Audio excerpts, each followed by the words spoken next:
It's second down and 8. Penn State leads by a touchdown. Leonard throws wide open. Jaden Greathouse avoided Jalen Reed and scores. You're going to see Cam. This is 365 Sports, powered by Sikkim365.com. From the 2, Irish trying to take the lead. He handed it off to Love, who stays on his feet. Love is in the end zone. 365 Sports is presented by IdealMRI.com. High-quality MRIs for $497 or less. IdealMRI.com. Your health is important, so is your budget. Howard, how aggressive will they be in the final seconds? Henderson can make a house call from anywhere. And look out! He just might do it! Davian Henderson gets momentum back for Ohio State. 75 yards. 365 Sports is also brought to you by Texas Farm Bureau Insurance, protecting Texans since 1952. Power formation. Judkins. Touchdown. Ohio State takes the lead. 365 Sports is turbocharged by Unite Private Networks. Find out more at uniteprivatenetworks.com. Pressure comes. Sawyer knocked it out and picks it up. Jack Sawyer headed down the sidelines. Ohio State scoop and score and dagger from 82 yards. Now here's David Smoak, Paul Catalina, and Craig Smoak. All right, here we go. The next time we have a show, which will be Monday at 3 o'clock, we have plenty of time today up until 6.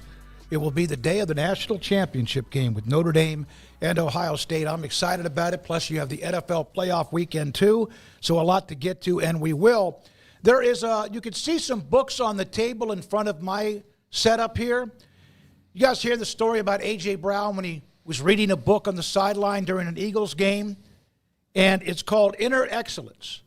And this book was like 1/1,000th on the chart. They showed the video, showed the name of the book. He mentioned the book, and I ordered like 6 or 8 of them. Came in today. I'd like to give away 1 or 2, and then, of course, this Garrett, Craig, Paul, whoever wants to take one of these home. Train Your Mind for Extraordinary Performance and the Best Possible Life by Jim Murphy. A.J. Brown, reading this at an NFL game, sent this to what is now number 2, was number 1 in the Amazon bestsellers list earlier this week. Well, remind me to write a book later this year and make sure it gets in A.J. Brown's hands. Yeah, absolutely. So, I mean, it worked on you. Yeah, no, it did. It did. The name of the book and just kind of reading it. I'm not someone, what I read usually is off what I'm on my cell phone and or occasionally I'll do that online, but this is like one of those. I got a feeling I'm going to have fun with this one and enjoy all of what it says. So my only New Year's resolution this year, I don't really make them, but is when I go to bed at night, I want to read a book instead of my phone. And I've already torn through a book and a half. Good for you. Since I started doing that. It's amazing how much better I sleep. You hear all these things like research shows. If you read your phone before you fall asleep, it's going to make it harder for you to fall asleep. And I thought, all right, well, let me just read a book. I'm reading Razor Girl by Carl Hiaasen right now. It's excellent. It's very funny. And, I can't wait to get to the next book. I don't know. I've got like 5 on a stack that I'm going through. Garrett's a big reader, too. Yeah, are you too? But Garrett, I know Craig digests a lot of information. Is most of that from the internet you read, or you have books you read, too? I have books I read, too, yeah. Yeah, I thought so.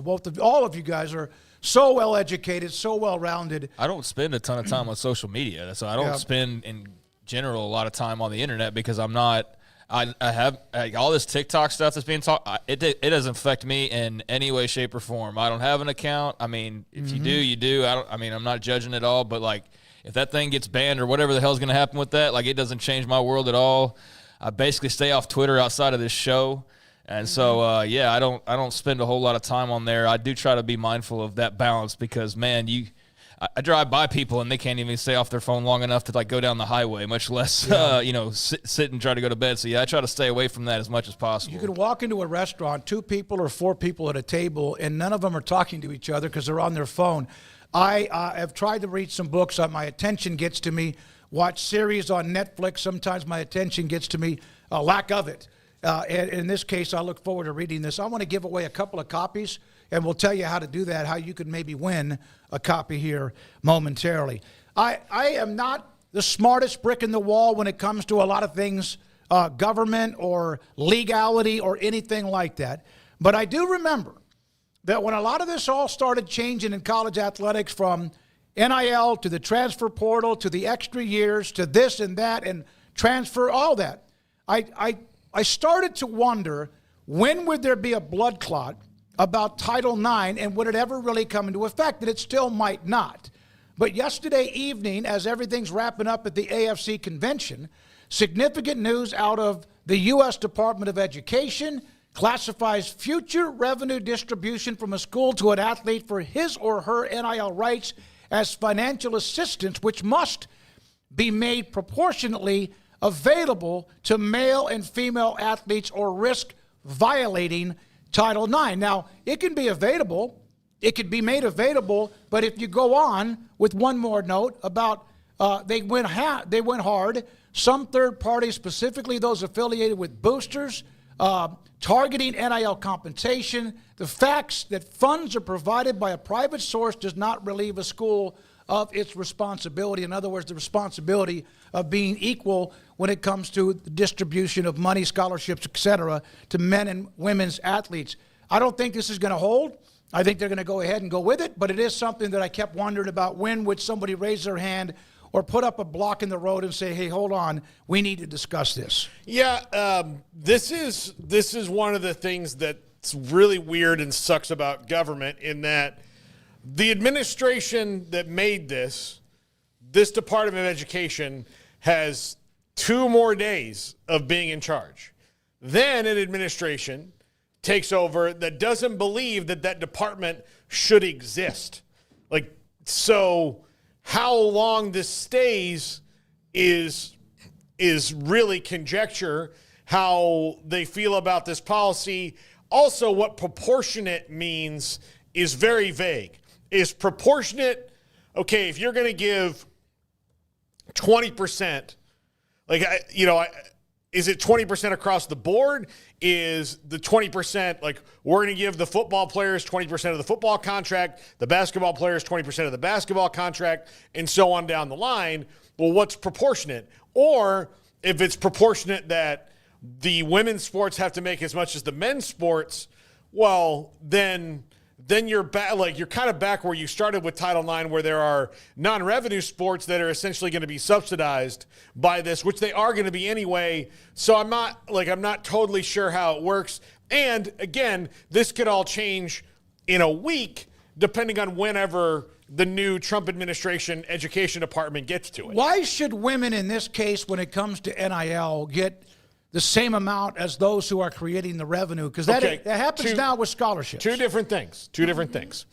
And one, the revenue share, that's kind of nebulous in what revenue they're sharing. Are they sharing in all the revenue? We don't even know what that really means. All the revenue that they bring in, or the revenue that's generated by their specific sport.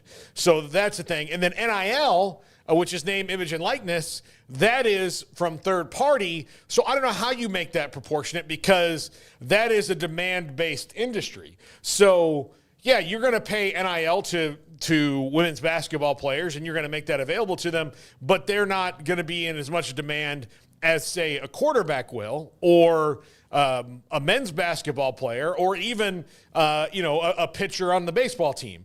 So that's where the market and all these different things, are we talking subsidies? Are we talking equality? It's very confusing. And quite frankly, in my opinion, just given the timetable, the Department of Education has known about the House settlement as long as everybody else has. They could have ruled on it a lot quicker than on January 15th. a few days before they leave office. Craig, what do you think? I knew it was going to come up. I just didn't know when. And maybe this is like a bump in the road or nothing at all. I don't really have a strong feeling one way or the other. You guys know me and the politics. I mean, I'm glad that's why we have a nice balance with Paul, knows a lot about that type of stuff and is interested in it, and finds it fascinating in a lot of cases, so he can kind of explore that and explain it for people like me, because I saw the headlines. I kind of made some sense of it, but I don't know really much in depth on it other than there's a lot of untangling that needs to be done, and we're in the midst of changing administrations who have different ideas on different things. So it's kind of like the TikTok thing I just mentioned. Like, I don't know. Like, what's real today could be the opposite on Monday, right? Or over time it can change. So, I don't know other than just seeing the headline and going, okay, well, there's a bit of a slam on the brakes or potential slam on the brakes when it comes to rev sharing, moving forward and kind of the deal that had been reached. So, I don't have any strong thoughts other than I'm kind of with you on, explain to me if there's a lot of money coming in one direction, why that needs to be spread out equally, but it depends on what exactly we're talking about. And as Paul pointed out, there's a lot of details that are missing to this. Like, there's a lot of things that need to be explained before I'm going to sit here and go, this is preposterous, or right, this is a no-brainer. Of course you're going to share the money that way. Like, I don't know what the details are, so I'd have to see more of that to really have a fully formed opinion on it. But, yeah, my immediate reaction is we're really going to throw a wrench in this whole agreement because now volleyball needs to make as much as gets a share of the football pie, or and I don't even know if that's accurate. So that's why I don't even feel all that comfortable talking about it, because I don't want to say something that's just completely wrong. One of the things we've seen, at least reported from those who are college football columnists and business writers, and Amanda Kristovich will join us a little bit later today, Tim Brando today at 4, is that the schools have already started to talk about that $18-20 million they're going to use, and it's like 70% football, 20% men's basketball, and then whatever else. And that's part of even like the plan when you've seen some of what has been reported from schools from all throughout the country. Dennis Dodd said this: if anyone thought that a $4 million for a basketball player, $8 million allegedly, haven't seen the contract for a football player, wasn't going to be a Title IX issue, was nuts. Call me crazy, but this Title IX revenue sharing interpretation was always going to be an issue. The back pay percentages calculated by the plaintiff's economist, any school assuming 75% for football was going to stand going forward was taking a gender equity risk. They knew it, and it's widespread. Everyone knew it. And that's kind of what I said. I did not know all the legalities and still don't, even with Paul's description and educational part. But this was going to the explanation. This was going to, for me, education. This was going to happen. I just didn't know when.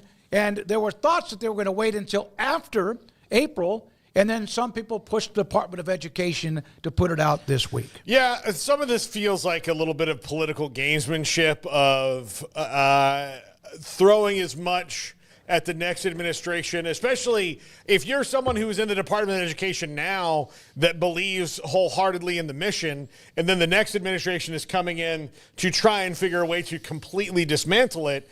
This might be one of those things like, okay, well, if you're going to completely dismantle this, we're going to give you a lot more parts to have to take apart, because it's not like, I know that people can sometimes think this is simple because our loudmouth politicians say it is, but it's not. Dismantling a whole wing of the government is not something that they're just going to be able to just do.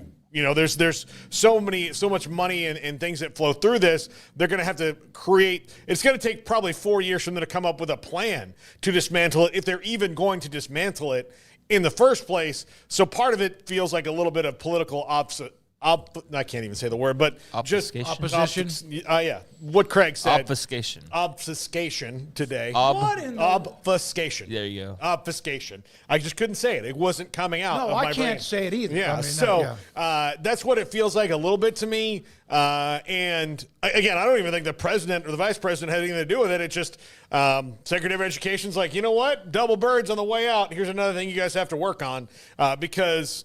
I mean, realistically, they can't think that a new incoming administration that's completely different than theirs, this isn't someone that aligns with them politically, is going to just keep all their policies in place. This is from Matt Brown, who, of course, has joined us many times. He was at the convention. While I understand that many Republican lawmakers have decided to make defending women's sports a major campaign issue, I got to be honest, I deeply struggle to imagine those lawmakers keeping that same energy when it comes to aggressively enforcing Title IX to direct money away from the SEC football players and instead towards women's soccer players. So that's a note from Matt Brown, and there's a lot of those notes that have been put out in the last few days. Here's another one from a CBS Sports article. I mean, this is like why, again, I'm sitting back and kind of taking it in, and I don't have a real strong opinion on this because it's just not my wheelhouse. But Scott Schneider, leading Title IX expert, founder of Schneider Education and Employment Law. Nobody is bound to go and follow this guidance document. It is kind of a last-minute monkey wrench, though, because my phone was blowing up from folks calling about it. My counsel has pretty much been the same as, to quote the dude, "That's your opinion, man." And it's just their opinion, and my hunch is the incoming administration has a different opinion, but it's ultimately going to be resolved in litigation at some point. So. There you go. So it is something we needed to discuss, and we will. And also, this came down a minute ago. The often discussed seating, this is not something, Garrett, that you guys had. The often discussed seating change to college football's playoff is unlikely to gain necessary support without compromise, commissioners telling Yahoo Sports. Big 12, ACC, Mountain West leaders express skepticism to eliminating the conference championship bye, at least for 2025. That's not breaking news, but it is news, and it's not surprising those conferences would say they want to just, no, that's okay, we'll do that too. You guys get what you want. So there we go. I don't know what the compromises might be. Well, I mean, if you look at the reactions to that, it's a bunch of like Volleyball's 24 saying, "You peasants take your money and make your own playoff," and then there's Big 12 Boomer 27 saying, "Screw you guys, we're gonna draw our line in the sand and we're gonna fight you on this playoff because we know if we don't, we're going to get totally screwed in this thing." And so you've got two sides. There's the Big 12. There's who else was mentioned? Mountain the ACC. West, ACC, yeah. That know that if they give in to the changes after 1 year, they're probably never getting a bye again. Yeah. They're probably never going to get a bye. We saw how BYU was looked at, which they weren't really at all by the playoff committee. Arizona State, they were forced to look at, basically there at the end of the season. But if the committee, and I know the committee has Big 12 reps and ACC reps, and it has Mountain West, it has people that are not just all SEC and Big 10, but it sure does feel like those folks never get their way and the others do, right? And so I think the general feeling is if you just capitulate and give into this, then that's all you're going to be doing. It's just giving into everything, and it's all changing in a year anyways. So I don't think you have to rush and we've got to get the seeds right for 2026. It's like, we can just do this thing one more year and just let it play out and see if it actually is better next season. And if it's not, it's changing anyway. So yeah, I don't think there should be a rush to overhaul this thing in year two, and especially not if you're the schools who are at risk of losing ground, because that as soon as you give away your automatic, then you're going to be fortunate to get anything. Well, and then if you're the SEC and the Big Ten, of course you want this to happen because you want to get your 6 teams into the playoff and shove them in there, even though we saw direct evidence this year that not every season means you're that deserving of it. So the $8 million payday for the 4 conference champions from the college football playoff. And so if you give up the automatic bye with the conference championship, you're also then allowing $8 million to go somewhere else. It may not come back to you. And the response, and Paul, I know you got something to say, but the response I see is like I said, Big Fuzzy Vols or whatever is saying that, well, make them take it or leave it. And it's I think there'd be legal ramifications to that. I don't think you're just going to just take half the country and just throw them to the side and say you're not allowed to play for the national championship anymore. It's not that simple. You can't just flip that switch.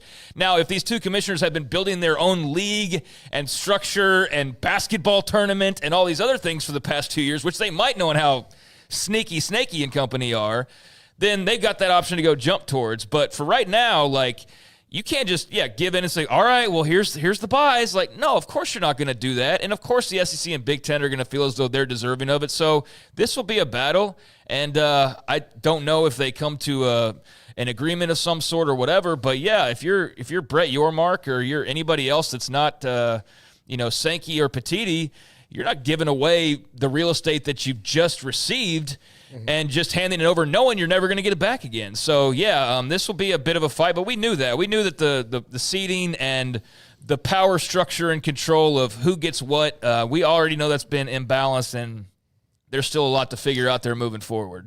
The thing they need to make sure that they do is stand their ground until there's no ground to stand on. Right. And the other thing is that when you have evidence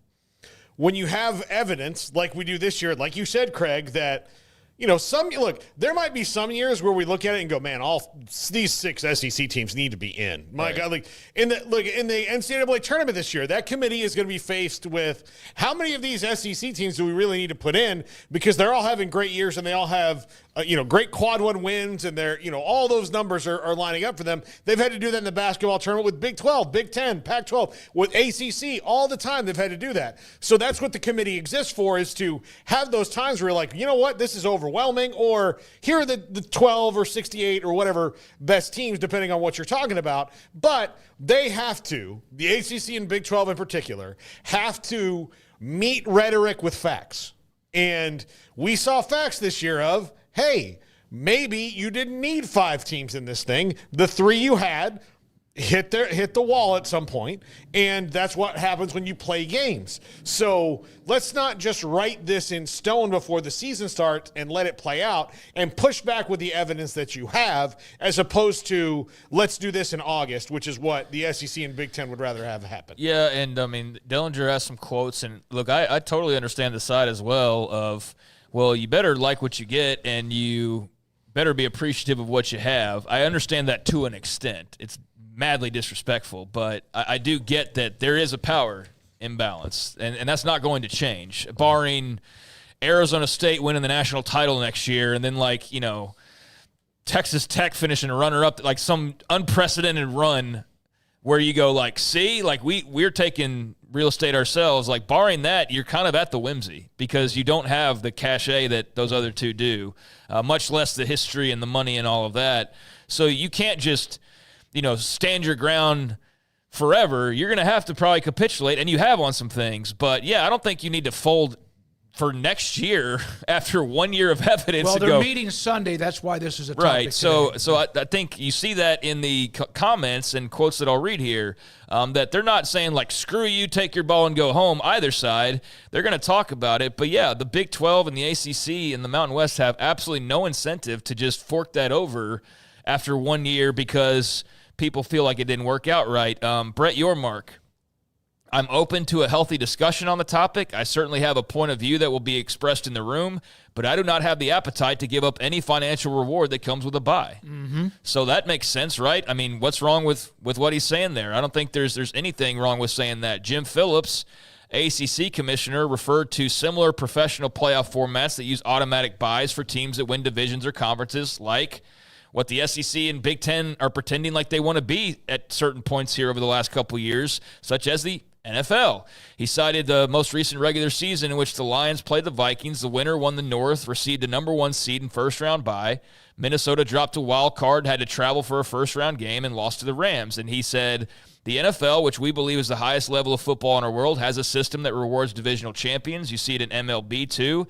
It's not as if this system is so foreign. This shouldn't be used as a convenient rationale. It deserves a review, and we should talk about how it went, but it's not some exotic structure. So that's Phillips and Yormark, and I think that's very fair what they said. Let's talk about it, but we're not just going to say, well, this 1 year happened, here you go. Here's $8 million that otherwise is ours, and here's a first-round bye, and here's a lessening of our champion. $8 million to conferences that already have millions and millions more than you. You have to fight for that $8 million. Exactly. And the seat at the table. Xavier Wolf, thank you, sir, for the super chat. Love your passion for the game. 365 Sports. Here's another thing, though. And look, because the SEC is going to just say, well, that's just 1 year, right? They're going to say, well, that's just 1 year. You can't base it off of 1 year. All right. So if that's the case, then I think they're also saying the opposite. Exactly. That's just 1 year. That's just 1 year. Well, when you talk about the seedings, you just say, well, that's also just 1 year. So if you guys are worried about blowouts, which happened when there were 4 teams, just say that. Yeah. You guys blew out each other. This was not Ohio State blew out Tennessee. It wasn't just the Big 12 teams and the ACC teams. In fact, the Big 12 team that played the playoff game that they did not get blown out. No, they should have won. They had Texas dead to rights at a point in that game. So, again, Blowouts happen no matter what. So if you're saying we got to fix the seating because of the blowouts, no. I mean, like, that's not. I mean, and again, though, dude, it's one more year. Yeah, it's like, one I more mean, year. It's one like, more year. again, So that's the thing is you have to use that argument in the correct way, right? Because otherwise, it's gonna get talked about this weekend. To your point, and it's going to have actual meetings that really are for 2026 and beyond, but they will discuss. Yeah, they'll discuss this, and your mark and his counterparts will all have their opinions on it. I mean, Sankey's quoted in here as well. So is Petiti. Petiti, once the field is set, we need to discuss how it should be seated. I think some of this year's matchups in the round in which they occurred make that conversation necessary. I think everybody can agree with that part of it, but that's a different topic than, like, we're going to strip you of a bye and the millions that you would have made, and, that's a different conversation. He brought up a past quote from Greg Sankey as well. This is from Ross Dellinger's Yahoo article on all of this stuff we're talking about. Sankey, he brought up in the past, has openly expressed interest in exploring changes to a format that was created for 5 equitable power conferences, not the current landscape of 4 unequal leagues. He said, and that's true. And that's true. We're seeing the stress points that we knew would be there, but I actually think they are as or more volatile than we thought, he said last month. Now we have a whole different dynamic. So what happens? And that was from Sankey. But yeah, this is in place for one more year, but I totally get the seeding conversation, and I totally get everybody not just putting down their swords and saying, all right, take what you want from us, and we're just happy to be here. And there's businessmen and professionals here, and they'll talk it out. It's not, going to be a yelling and screaming match. But yeah, Brett Yormark and Phillips, yeah, I was thinking Petiti for some reason. Phillips need to fight for their schools, right? We'd say the same thing if the shoe was on the other foot, and they kind of see the writing on the wall in the future and what that looks like if they don't. And so, yeah, we'll see what those conversations look like. But I think we can all agree that, yeah, this is not a perfect playoff. We can tweak it, but it doesn't mean you just panic and overhaul the thing in the 2 weeks afterwards either, so. Somebody mentioned that championship game on Monday night, Ohio State, Penn State. Since the playoff expanded to 4, and I don't know who had this, and I don't think it was Stuart Mandel, but sometimes he pops up these kind of nuggets, or Brett McMurphy, et cetera. Here are the spreads of the championship games since 2014 when they went to 4 teams. 22 points, 5, 4, and 3. That's when you had that amazing Alabama, Clemson, Alabama, Alabama, Georgia. 28, or 27, 28, 15. Of course, the Georgia TCU game, which was 58, and 21. Those are championship games. And everybody except TCU in those championship games, maybe Washington, but they were really good, are pretty much those who you would think would be in a championship game. And those are big boy schools, and you still had on average, I believe, and TCU, Georgia skews that a little bit, but like 28 points on average.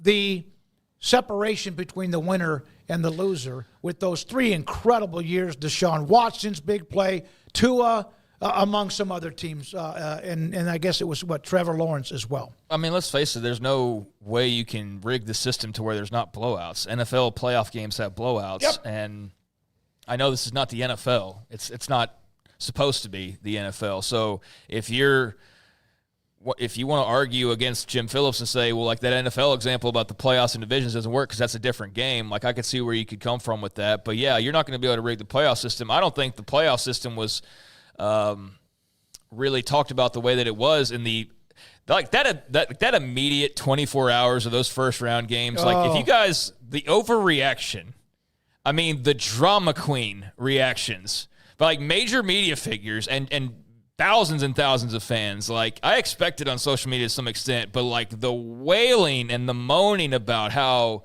ridiculous and all this was. I mean, it was so over the top. And then what happened the next weekend? It was like great games. And you know what?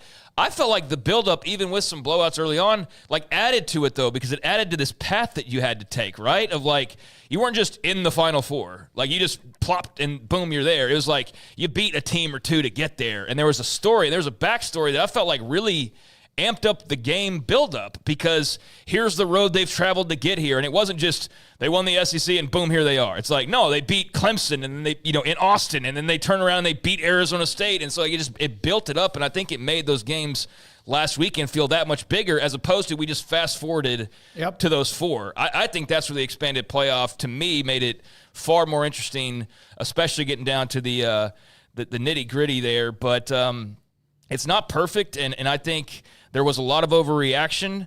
I think, though, that mostly wasn't because of blowouts. I think that was because there were blowouts, and then there were teams that felt like, well, we wouldn't have gotten blown out if we were in that position. And it's like, oh, really? Well, some of you saying that turned around and got blown out.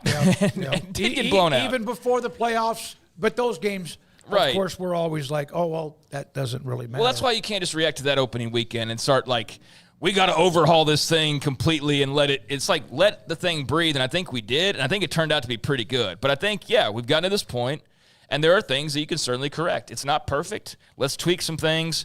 But, that's what these next few days will in part be for. Yeah, and the other thing is that you can renegotiate some money on the next contract. You say, look, okay, you guys want to do the seating, but we got to get some cash back for this. So the money has to change a little bit because you guys got this overwhelming percentage more than we did. So if we're going to give up the fact that we get the automatic buy and we're going to seed straight through, fine. But that has a cost to it. We're not just doing it because it's the right thing to do. If anybody but the Big Ten and the SEC, if anybody else gives up anything that gets you in the tournament, your commissioner should be fired. Yeah. Now, as far as some of the nuances and some of the compromises, however that works out, I don't know. But if you do that, you're setting yourself up to step on a big-ass grenade and not have you. I mean, because we know that that's out there, that's a possibility.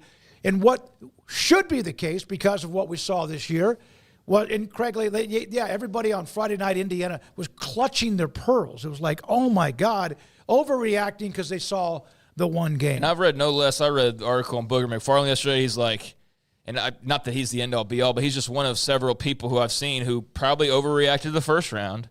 And they got a couple rounds deep, and they're like, you know what, this kind of kicks ass. This is actually pretty sweet. Good for him.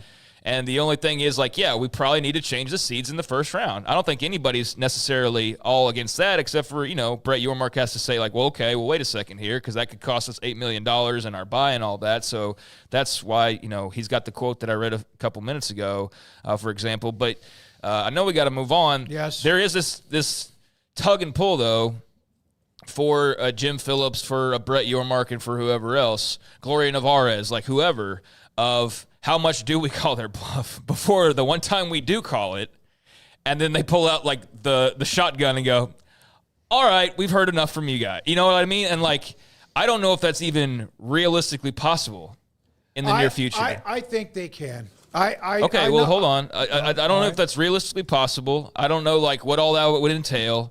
I said this a few minutes ago. I definitely believe Sankey and Petiti have been planning out how to do exactly that. So I wouldn't be surprised if they had a whole exhibit to unveil tomorrow if they needed to. And so I think Brett Yormark and people are wise to that. And so, it is a battle of you need to stand your ground. You need to fight for yourself. But you also have to be of mind of okay, we don't control this thing though, and do you risk biting off more than you can chew? Or maybe there's a better phrase for that. But you understand what I'm saying of you push too far. And I don't know what that line is, and I don't know that they know what that line is. And so that's an interesting little tug of war that we've all been kind of anticipating, monitoring, and that is certainly not over just yet. By the way, Amanda Kristovich, who's been a business writer and column, a segment for us. Paul spoke with her earlier today. She was traveling in the middle of our show, so she was nice enough to give Paul some time. We'll have that interview today late in the 4 o'clock hour from, of course, the front office sports and a lot of what we've talked about in her opinion. Tim Brando at 4, Joel Hoyt from the Dallas Morning News at just after 5. Paul's Top 5. Grayson will join us on the coaching hires at Baylor and really maybe the tone and where the Big 12 is as they enter this next semester and into the spring semester, transfer portal, and also National Signing Day coming around the corner. Trey Moore, Texas has had a lot of players. Paxton, also, I think you wouldn't mind me. Paxton texted me 2 or 3 nights ago, and just beside himself about all of the players who have left, up to maybe 18 or 20. And he was like, what are they going to do about this? And I texted him back and forth, and I just eventually said, Texas is fine. They'll go raid somebody else and get their 3 to 5 guys.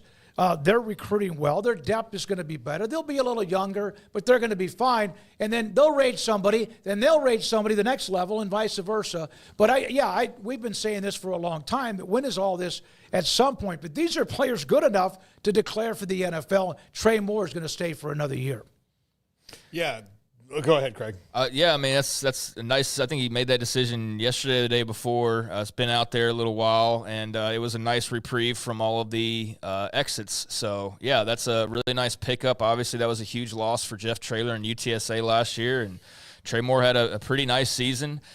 He obviously was an important part of what was a very solid Texas defense, and that's a really nice get back, I guess, especially when you're looking at all the guys who are waving goodbye. So there's Michael Taft and there's Trey Moore and others that will be there, so it won't be an entirely empty cupboard. But yes, they're still going to hurt from losing, obviously, Jade Barron and Andrew Makuba and guys like that. But it's Texas. They're going to have talent. And like you said, if Trey Moore decided to leave, what are they going to do? They're going to the portal and find another edge rusher. Yep. So, talent's never going to be a big concern for me with a school like that. And when it is, I think that's when you have much larger concerns. So, they're going to be fine. But I do think that it would be fair to expect a little bit of a dip, at least initially, in your expectations because, you've run it back twice in a row to the semifinals, but, at some point, it's probably not just, the bar. It's like you had your chance to go over the bar for a couple years, and you might have to dip back under it a little bit. I don't know. Maybe Arch Manning's the real deal, and maybe they just jump over the bar. I don't know. I think it's up to how good your quarterback, elite play of your quarterback can be. That also can help you stay above that bar or get back to the point. Also, the tight end, Amari Niblick, who was at Alabama, expected to enter the portal. He is official now. He's now officially in the portal. Who was it? Hall? What's his name? The wide receiver they got from Alabama that was going to be Jay Hall. He of course was another one. So they've hit. Isaiah Bond was a heck of a player and a pickup for them. But there's another Amari Niblick. If a fan is passionate as Paxton when it comes to UT starts to have a little bit of hey, what the hell's going on here? What does that say? Yeah, and look, part of the thing that happened with Amari Niblick was that he, got taken over by Gunnar Helm, who is an absolute star. But he's this now year. leaving. So. And now he's leaving. Yeah, I know. And so that's the other thing is he's leaving. Juan Davis is leaving. So there's this wide open for you, Amari. Fresno State or whoever, or maybe even somebody else among those four major conferences.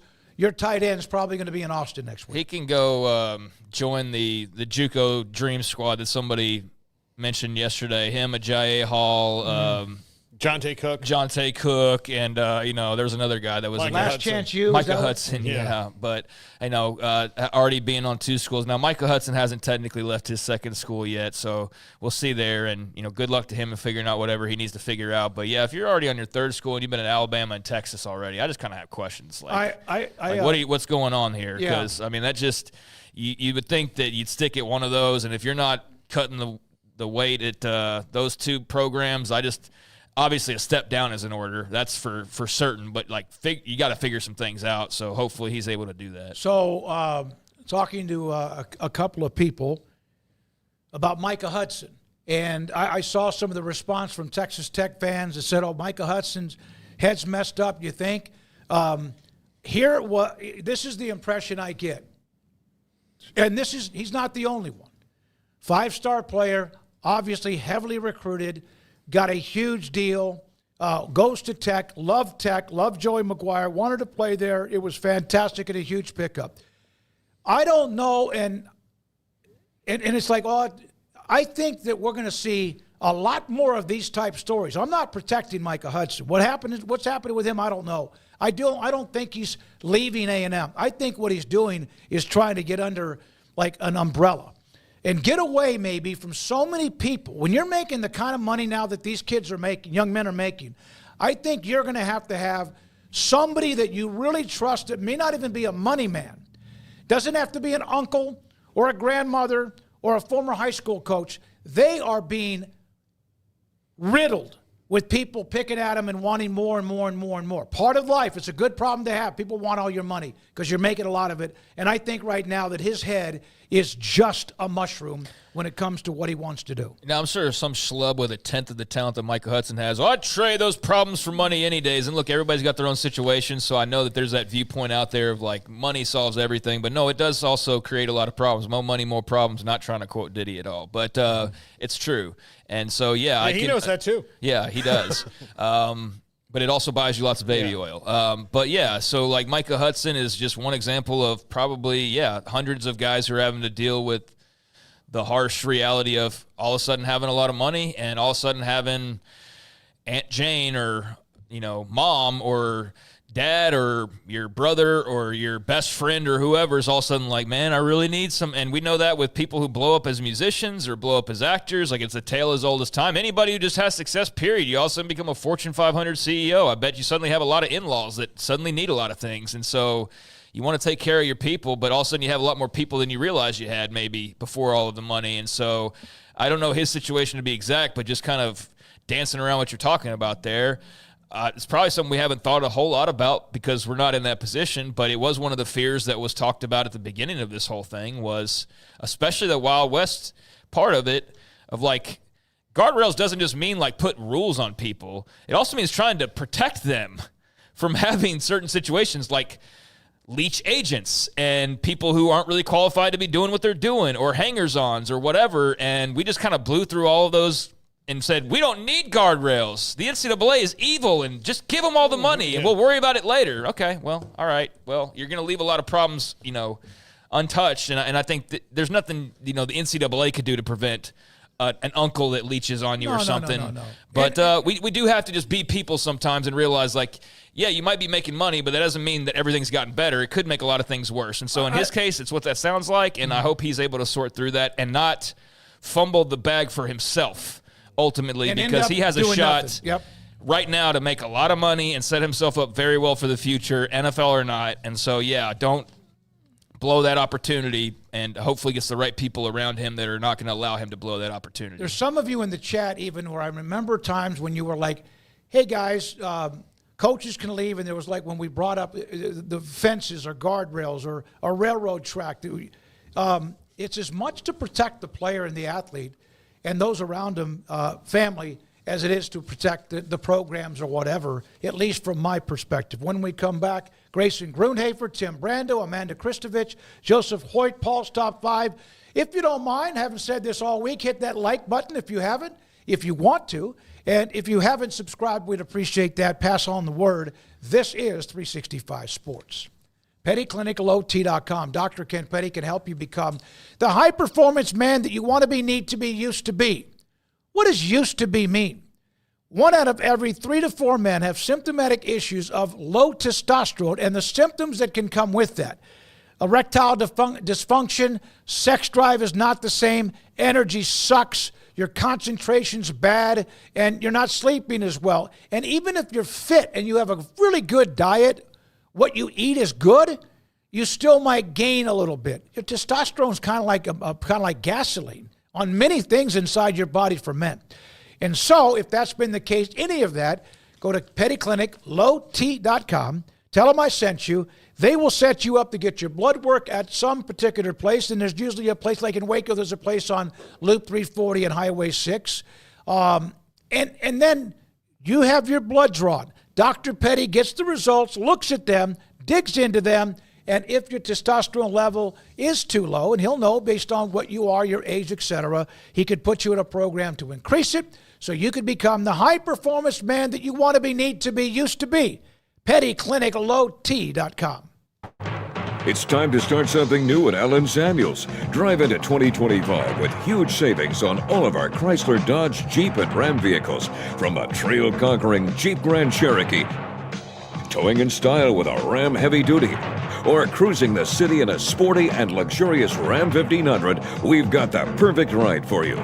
Stop by Allen Samuels in Waco, where we make car buying easy.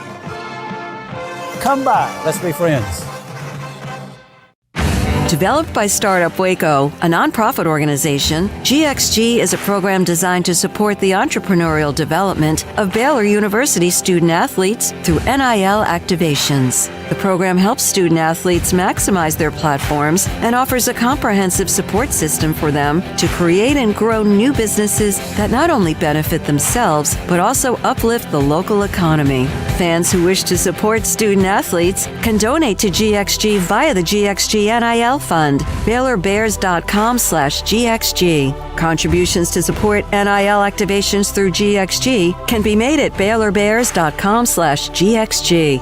For more information, follow @GXG_GreenXGold on social media and visit the official website www.gxg.startupwaco.com. GXG, empowering student athlete entrepreneurship and uplifting the local economy through NIL activations.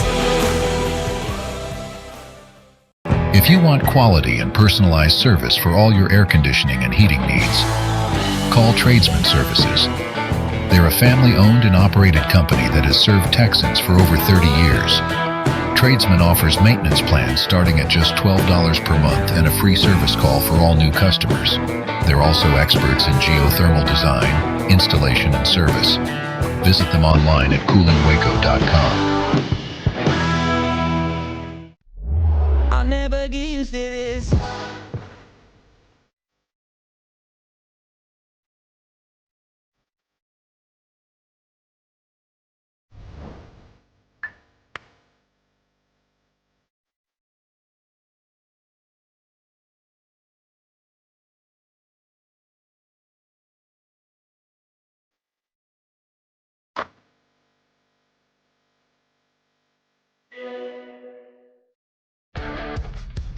This is 365 Sports. The 3 o'clock hour is sponsored by Waco Custom Marketplace. Meats, sweets, Texas treats, and a cut above the rest. 425 Lake Air Drive, Waco. Grayson Grunhay for 365 Sports, chicken365.com. Hello, Grayson. Good to see you. Usually with us every Friday at 3:45. So I'm at a Midway High School football dinner banquet last night. Two coaches. Joe Gillespie was the defensive coordinator, as you know, at TCU when they played in the championship, and then was the next year, then was fired. And then also Josh Creech was on that staff, who's the defensive coordinator. I bring them up because Josh Creech said to me, I cannot believe that Baylor got Paul Gonzalez to leave TCU. Been there for over a decade, locked in, Gary Patterson disciple, then obviously a very important role. He said, this guy is everything. He's a rock star. And I know we've talked about this before, but your thoughts about hearing that from Josh Creech? I think it's just everything that we've talked about, whether it's on, the Sikkim 365 website, on Twitter, just wherever it may be. I think anyone that has watched TCU play since 2012, because he's been there that long, and I know, at the beginning he was just there as a grad assistant, but he's done some really good things for their cornerbacks and for their safeties. He coached both of those positions. I think anytime you play TCU, it was kind of one of those things where you look around and see a very well-coached group in the secondary. And so now you're getting a guy like that to come to Baylor who's going to take over 4 cornerbacks. He's going to be the passing game coordinator on the defensive side. It's very intriguing, and it's a group that, frankly, has to get a lot better for Baylor. Not just the cornerbacks, but safeties as well. The entire, pass game, trying to defend these, high-powered passing offenses did not go great for Baylor a year ago. And now they need to take strides in the right direction. I think Paul Gonzalez is going to do a really good job of that. And adding on to the fact that he was at TCU for as long as he was, and he turns his sights to Waco and ends up at Baylor. It's kind of rare that you see something like that happen. I think it's pretty indicative of kind of where Dave Aranda wanted to go with this hire. I think it's very clear that he really wanted Paul Gonzalez. I also think it's very clear that, Paul was probably given a lot of insight into, Dave Aranda, who he is, what he's about. And I'm kind of sure Gary Patterson probably played a little bit of a role in that since Gary was there last spring. Carson Hall is the new linebackers coach, Western Kentucky. Grayson, I'm not going to pretend to know anything about Western Kentucky linebackers. So what can you tell us about Carson Hall and how he fits, the outside linebackers, right? Right. So he's going to be the outside linebackers coach. Baylor calls it the edge position. For a while, it was called jacks. Now it's pretty much just called edge. And so it's an interesting room because you're losing Steve Linton, you're losing Garmin Randolph, and you're having to bring in, these new guys who are talented, but you're kind of just wondering how it's all going to come together. Baylor, of course, took Tulane edge, Matthew Fobbs-White. And then they also went and got Oregon edge, Amarian Winston. They're bringing in 4-star prospect Kamarian Morgan. So a lot of development needed there, but also a lot of, I think, hope and promise with the kind of talent that they have. Now, as far as Carson goes, this guy who was, according to 247 Sports, a top 30, under 30 guy. So clearly a riser in the industry. He has been at Western Kentucky for 2 years. Put 3 guys on the all-conference team. 2 were honorable mentions. 1 was a first-teamer. So you see the development there. And then you go back a little bit 2 years ago to when he was at Georgia. And Georgia was on that big run. They went 29-1 over 2 years. He was the assistant defensive line coach there. And that group had just incredible talent. 4 first-round picks during that time period on the defensive line, which is where he was, helping coach. And so a lot of reasons to think he's going to be a really, really good coach and an up-and-coming coach as well. So you're kind of getting him, kind of at the beginning of his coaching journey a little bit. But I'm very curious to see how he does as a recruiter, being a younger and dynamic guy, see how that kind of works out. And then also, has he developed this group that I think is good, but also a group that definitely needs to be developed during the spring and, of course, the fall. How much do you think either of those 2 positions needs to go and find some more bodies, or do you feel like they're both pretty well set up at this point?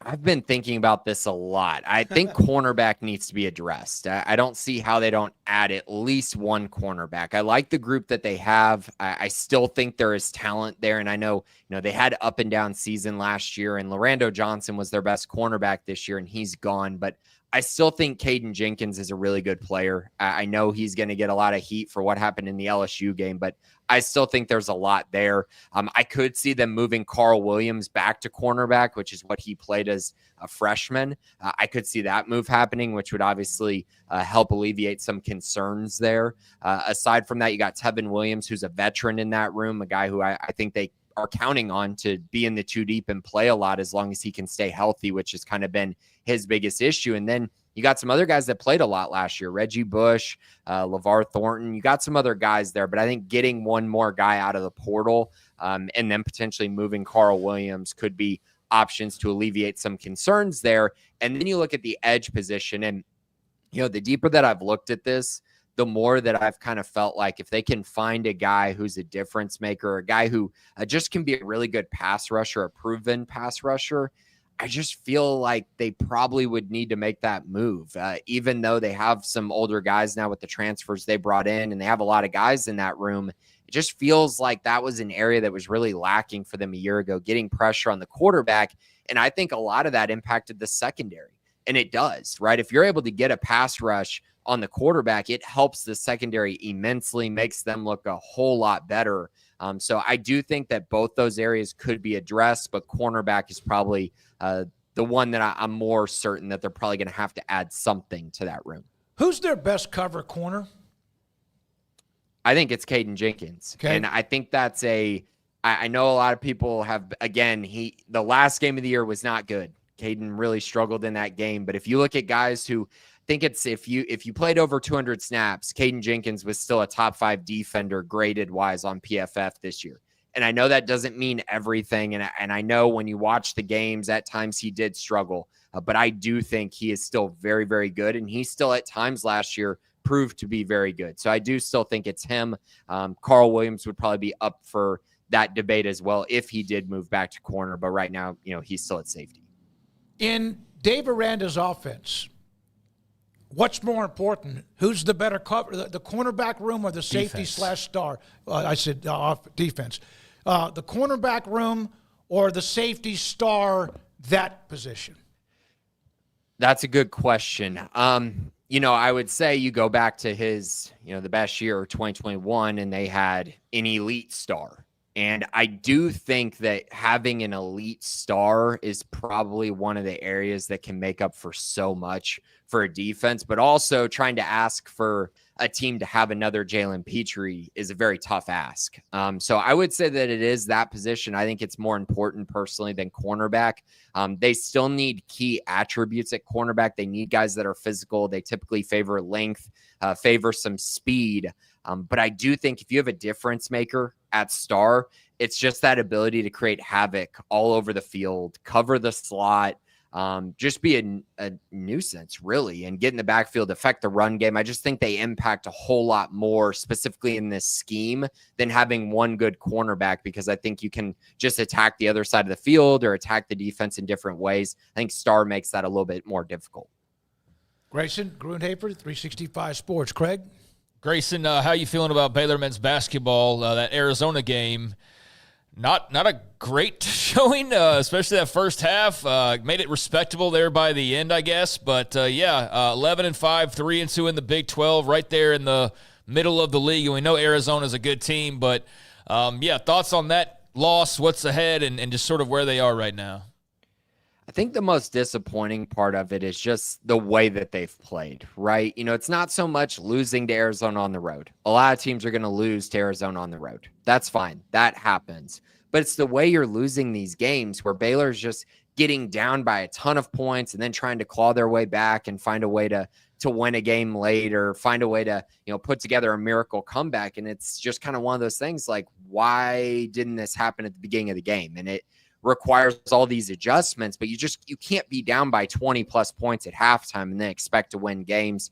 That just doesn't happen very much. And when you look at some of the games that they've played this year, they've struggled, especially on the road. That Gonzaga game really stands out. The neutral site game against Tennessee really stands out. This Arizona game, of course, stands out, even though it ended up only being 11. Just not very good showings. And I think it is important to remember Baylor is pretty much beaten all the teams that they're supposed to beat. Baylor's pretty much taking care of business, at home. They've done a good job there. It's just when they're facing these kind of better, higher level teams and they're facing them away from home, they're really struggling. And I know they beat St. John's, but that game was really a complete coin flip. Whereas a lot of these other games that Baylor's played haven't been. I guess you could say the UConn game was somewhat a coin flip as well, going the other way. But I think in general, this is a Baylor team that clearly has some flaws. They clearly have a lot of room for improvement. They need to get better. But the problem is I just don't know if they have the personnel for that. And it's not to say that they don't have good players. It's just, they don't have dynamic wings. And with Langston Love and Jalen Celestine out, that has become even more of a glaring weakness. They don't have a lot of depth down low. So when Josh O or Norchad are out of the game, they don't have a lot of, guys that they can bring in to try to sub and help alleviate things. Or if those guys are having off games, to be able to bring someone in with a high motor who can give you quality minutes. They don't really have that. So their depth is lacking. Some of their key guys are hurt. We don't really know if that's going to change. Langston's been hurt for, the better part of the last 3 years. And so I just don't know if we can, expect something to change. I think this team can try to solve some things. I think they somewhat have defensively. But in general, I don't think it's a complete solution. And I think a big part of that is just because of the personnel on the roster. All right. It seemed like to me that they are immediately down 7-10. Like it started with Gonzaga. Then they had that little – and then they're always – it just wears your ass out when you're down 15 or 12 or 9 all night long. And then sometimes you can get over the hump, and they did that when they were unbelievably good with the guard play.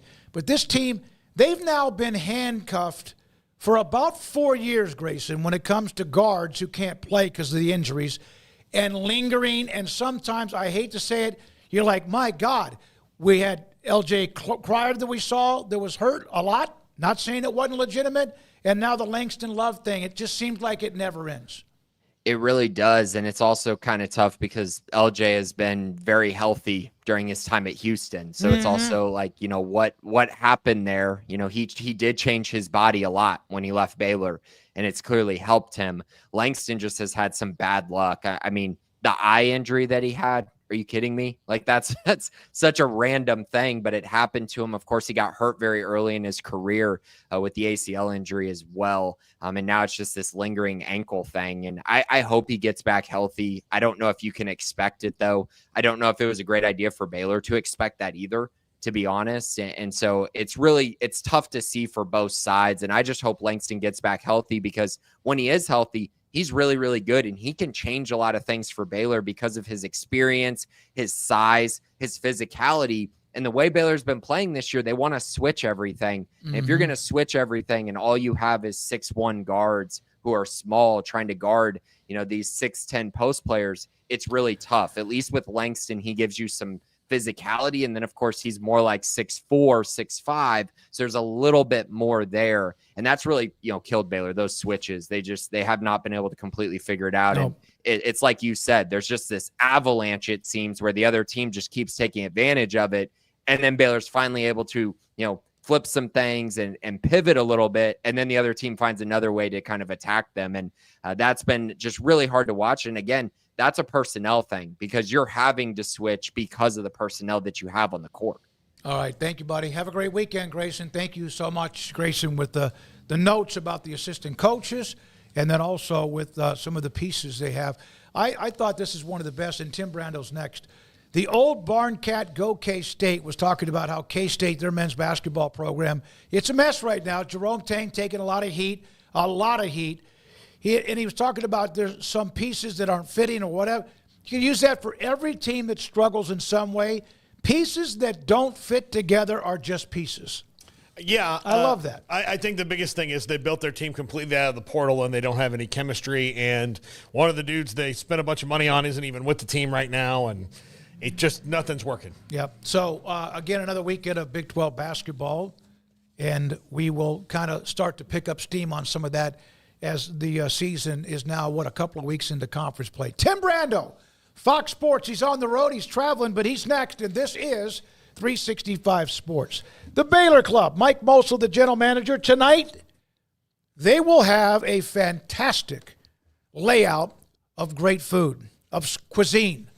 I don't know for sure because I don't have their menu in front of me for tonight, but you could probably find some sort of seafood, whether it's I love the shrimp cocktail that's on ice with that red sauce, a little horseradish, probably some sort of a pork loin or prime rib, and then all the vegetables and, of course, dessert and more. And whatever you want to order from the menu with what they have at the Baylor Club. And if you're if you're listening to this, no matter if it's on the app or if you're watching us on 365 Sports and YouTube, a partner with us of what they do.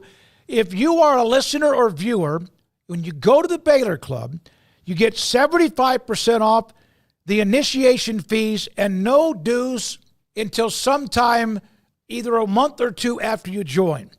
Whether you're a university staff, local resident, visiting from out of town, premier social club, the Baylor Club, open to everyone. Tell them David Smoak, Paul Catalina, Craig Smoak, and 365 Sports sent you. Make sure you tell them you're attached to us with what you do with the Baylor Club and 365 Sports.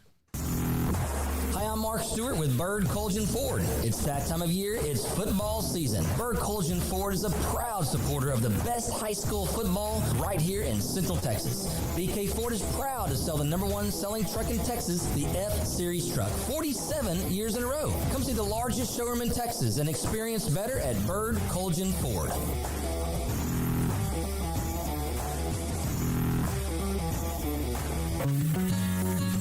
Established in 2007 and independently owned, Alliance Bank Central Texas is committed to helping families and businesses meet their financial goals. From their tellers to their board of directors, they know the importance of superior service and competitive products. Customers have confidence knowing that their financial needs are in good hands. It's your bank, Alliance Bank Central Texas, with 2 Waco locations, 4721 Bosque Boulevard and 191 Archway Drive on Highway 84, and at AllianceBankTexas.com. Member FDIC and equal housing lender.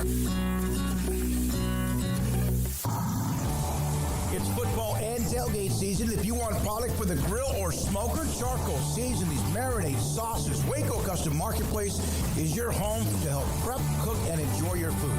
Tailgate must-like brisket, tri-tip, fresh-made burgers, sausage, chicken wings, and if you want steaks, call in your order and pick them up. Bacon wrap fillets or any kind of ribeyes. USDA Select Choice and Prime that melt in your mouth. House-made sausage and jerky. Also, Waco Custom Marketplace, a one-stop shop for tailgating, barbecue, cook-offs, and family get-togethers, fundraisers with fair prices to you, the customer. A bakery with fresh baked bread and kolaches. There's cold beer, wine, and soft drinks. Serving Waco restaurants and families since 1940. A cut above the rest. Waco Custom Marketplace, open Monday through Saturday at 425 Lake Air Drive in Waco.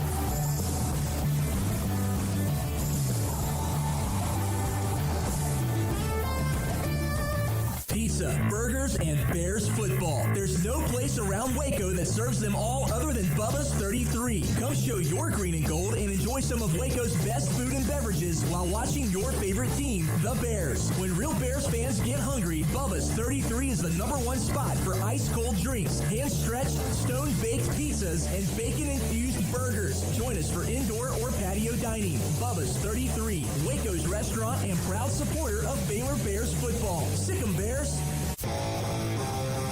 This is 365 Sports. Text us at 254-339-1122. The text line is sponsored by Riverbend's Liquor and Wine, with the most extensive variety of craft beer in Waco. A hidden gem on Lakeshore Drive and 19th Street. Here we go, 365 Sports, the 4 o'clock hour, and our great friend, Tim Brando, Fox Sports, has college basketball this weekend. He's on the road. He's by phone today with Craig Smoak and Paul Catalina, and I'm also David Smoak. Where are you at, Tim? I know you said you're going to be up in the Northeast or Midwest. Yeah, I'm in lovely New Jersey. I've got the battle for supremacy in the tri-state area in the Big East. St. John's, who ought to be ranked, it's a crime that they aren't. I can't believe it. 15-3, Rick Pitino can't get in the top 25. They're really, really good. And they're taking on Seton Hall, who's struggling. And one of the reasons they're struggling after winning the NIT last year is their best player, Kadari Richmond, left for, guess where? St. John on NIL. A little more cash available in Manhattan than in New Jersey. So that's where he is. And let's just say tomorrow night will be wild, and he will be the focal point of much of the animosity that the fans in Jersey have for the Red Storm. It'll be an unbelievable environment. It'll be great. I've done my fair share of St. John's Seton Hall games through the years, and it'll be old school Big East. So I realized we did get bumped over to FS1 away from Fox. This would have been a double dip of Friday Night Hoops with Creighton and UConn on after us on Fox, but the NFL in their divine wisdom decided to give the Saturday evening window to Fox, and that's why the Lions game will be on Big Fox. So, but if you're so inclined and you're not an NFL guy and you're into college hoops, and God knows I am, we'll have more than our fair share of viewers for this matchup tomorrow night. Looking forward to it. I want to get into college football. We will do that. But I know St. John's had that just gut-wrenching loss to Baylor down in the islands. And I know Baylor wishes they were ranked because they need to have a win against a ranked team. So maybe they'll jump into it. They're the first team out of the top 25. I think they had something like 83 votes, something like that. But it's just Ed Cooley went off on it this past week. He's got a good team, by the way, at Georgetown. And I think they're a tournament team. I don't think there's any doubt Georgetown's going to make the tournament this year. Really good young players on that team. Got a freshman that's unbelievable. Might be in the NBA next year. Sorver, big kid, great player. And he was like, "This is a crime. I mean, how can St. John's be 15-3? This is the first time that they've been this good." 6-1 in the Big East since Louis' last championship team. Okay. I mean, we're going back to like 91, 92 since they've been this good this early, and they can't get a sniff. I don't know if it's an anti-Patino thing with a lot of the writers. It might be. Very easily could be. But they're a really good team. I had them earlier in the year back in December before Christmas against Providence, and they won at the buzzer. Zuby Ejiofor is an outstanding player. Richmond's going to play in the NBA. R.J. Lewis is a tremendous talent. And by the way, the Baylor game is the one that Rick really felt they let get away. There was a controversial call, as I recall, at the end of that game. but I mean, because they lost it, it really does help Baylor, obviously, with the committee in a great league like the Big 12. But St. John's is absolutely legitimate. The college basketball this year, what's funny, David, is I have if you're a Big 12 fan and you really want to piss off an SEC fan, just tell them, hey, don't worry about it. You're the most dominant you're by far and away the most dominant conference in college basketball this year. Boy, that'll piss them off. I know, Paul. Hey, look, Tim, I've been at a great number of ACC, SEC games in my life where the taunt has been from the ACC school basketball school towards the SEC school that they're beating, which to me is a compliment. But in certain parts of the South, man, that's not the thing. You are correct. So, Tim, you've been around the game for a long time, and you knew Bino Cook, and the reason I ask you this is, I'm curious to know what Bino Cook would have thought about Notre Dame being America's sweetheart team this week in the national championship, because that is never what they have. They were never that until a week ago. Yeah. And by the way, all of us that know Bino or spend a lot of time with him, and God knows he was very influential in my life and my career.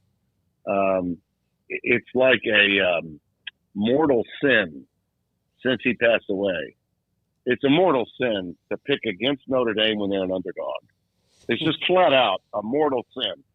Brando, you can't go against the Blessed Mother. Blessed Mother's never an underdog. Everyone hates Notre Dame. But the truth is, that Notre Dame does it the right way.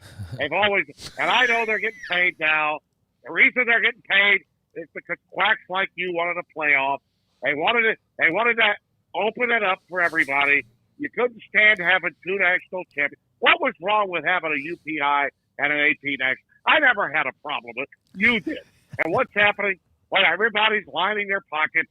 But if they're going to play and they're going to get paid, you got to pick Notre Dame, particularly if they're an underdog. You're going to go straight to hell if you don't pick them.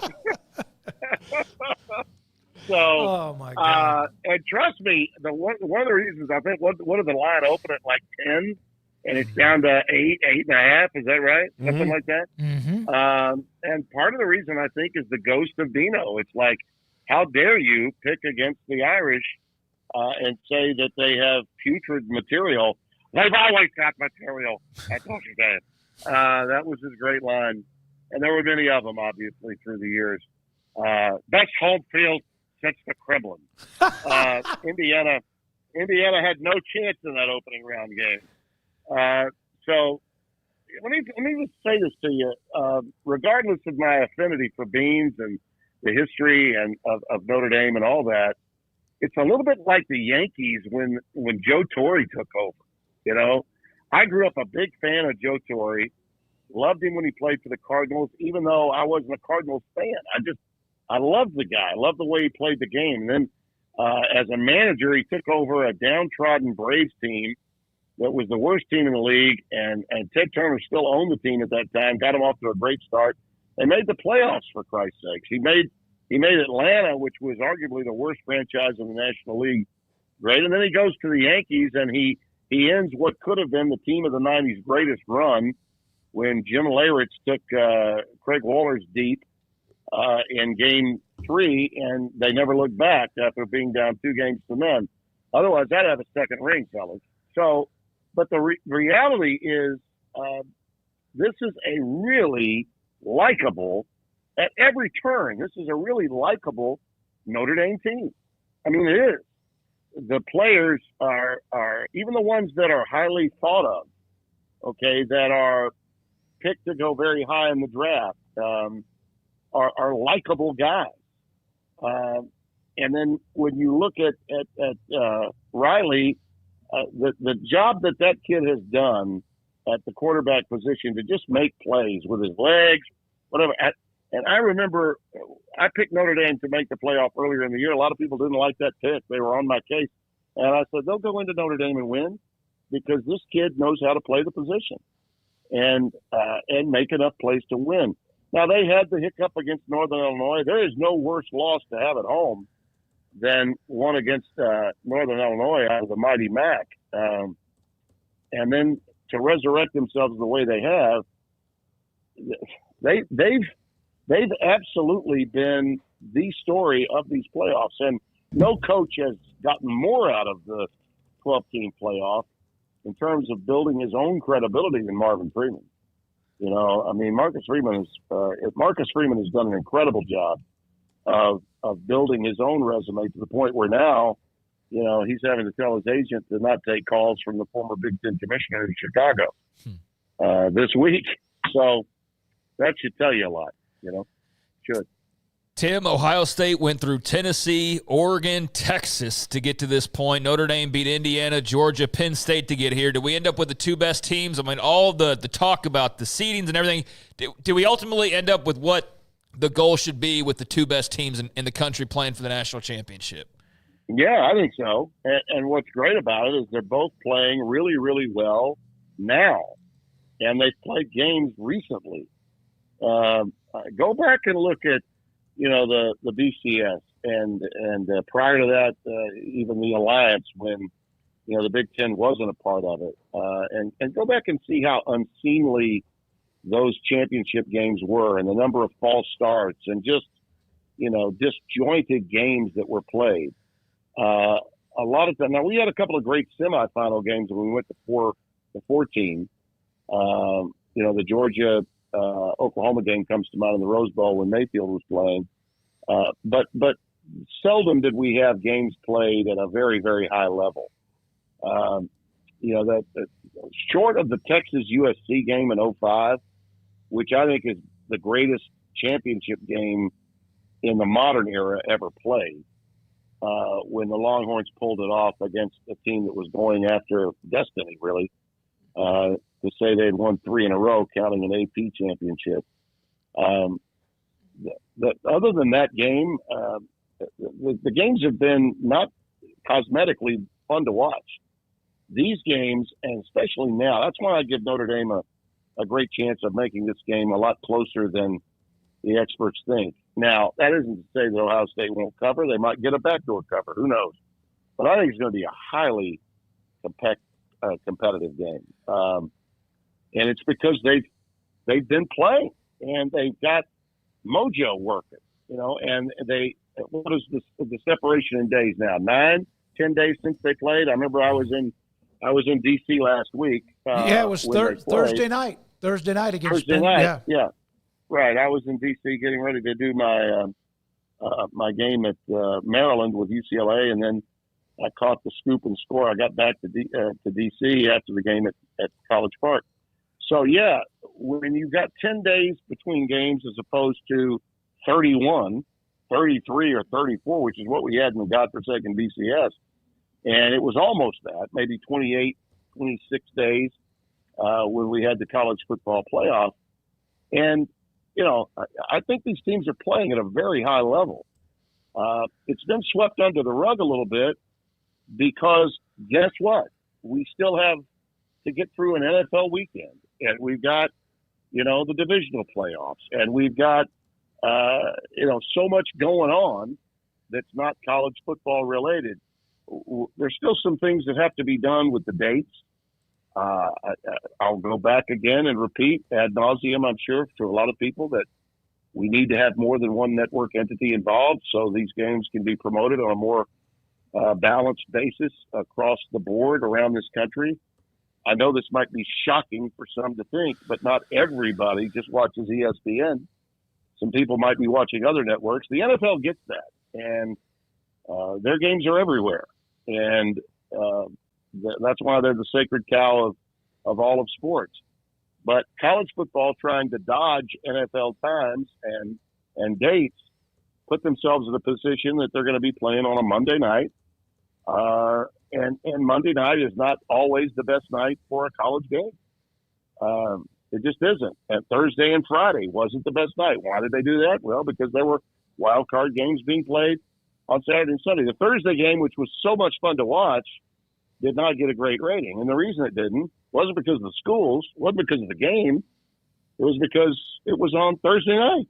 So the proprietors of college football need to be thinking about the big picture, and they just took the money and ran. They just took they asked for an exorbitant amount of money. No one was willing to pay it except ESPN, but they never even put it up for bids for any other network to get involved. And so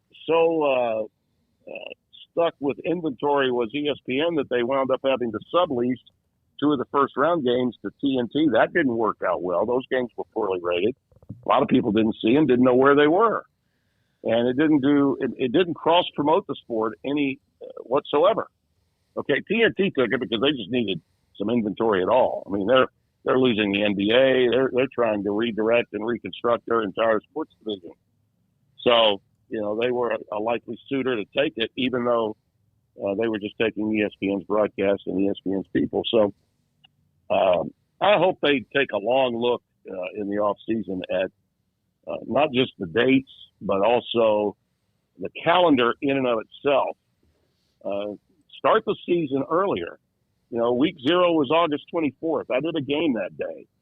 We should have week 0 August, a week before that. Have week 1 that early. And let's get rid of spring practice and have a fall practice, fall camp begin in the latter stages of the spring going into the summer.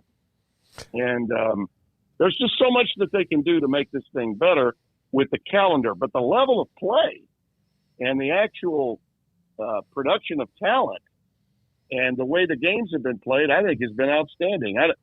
More was made of the first-round blowouts than needed to be, but that was whose fault? The rights holders' fault. That was ESPN's fault. They did it to themselves. But since that time, the games have been tremendous. But again, the calendar being the way it is, I don't know that everybody recognizes how great it's been. Those of us that love college football know how historic it is and how great it's been. But again, if you're trying to get the sport to become mass appeal and you want to compete with the NFL, you got to get smarter with the way you put things together. And that includes the calendar. It includes making sure that you get massive public relations work done. And I'm sorry, just one network entity will not do it. Tim, I'm going to make my pitch for the calendar for you. No spring football, OTAs like the NFL, which would allow them to figure out who the roster is before they practice with it, which I think most coaches would love. Then week 0 becomes week 1. Week 1 is Labor Day weekend. That is college football's gigantic real rollout because the NFL's not playing on Labor Day weekend. So roll that out. Then you're ahead of the game by a week. You can start the postseason a little bit earlier. The only fly in the ointment is the Army-Navy game on that weekend where, that's where they've got to close the gap. You still want that to be, highlighted. But if the other games start after it, I don't know what the huge problem with that would be, but that's my only fly in the ointment.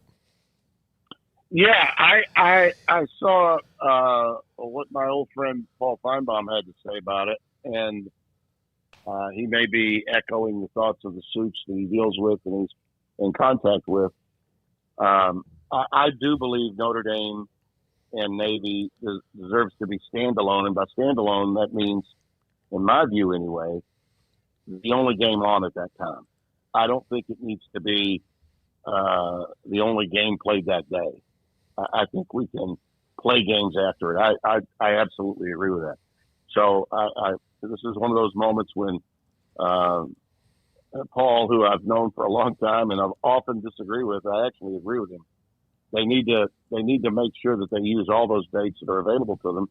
Part of this also is making sure that they've got the stadiums and all the things that are set up for the games that aren't going to be played at home fields. They need to make sure that they've got all that set up well in advance. And, from time to time, you've got to be prepared for situations that you cannot control. I did think they took I thought they did a great job in dealing with the situation in New Orleans before Georgia played Notre Dame. It was a tragedy. It was something that was awful. But I think the people in power, along with the city of New Orleans and the people at the All-State Sugar Bowl, did the right thing. The presentation of it, which has been roundly excoriated. I saw that Burt Magnus, who by the way is a good guy. I've known Burt for a while. The ESPN said they did make a mistake not airing the national anthem. I totally agree with that. But I thought on the whole they did a good job. You just have to be fluid. You got to be ready to make changes when something happens. It's crazy. Similar to what's going on out in California. The NFL didn't waste any time. They got that game to Glendale. You got to be able to make adjustments on the fly. But the calendar situation is something they got to deal with based on the expansion of the playoff. And I think also, fellas, just mark it down. They don't have enough money being made from this. They don't. Even with all the rights fees that ESPN, it was an exorbitant amount of money. One of the reasons why you're not hearing anybody complaining at the other networks is the money was off the charts, and ESPN was willing to spend it. But they also, to try to make some of that money back, did what? They subleased the games to Turner. So they didn't have enough room, even on their myriad of.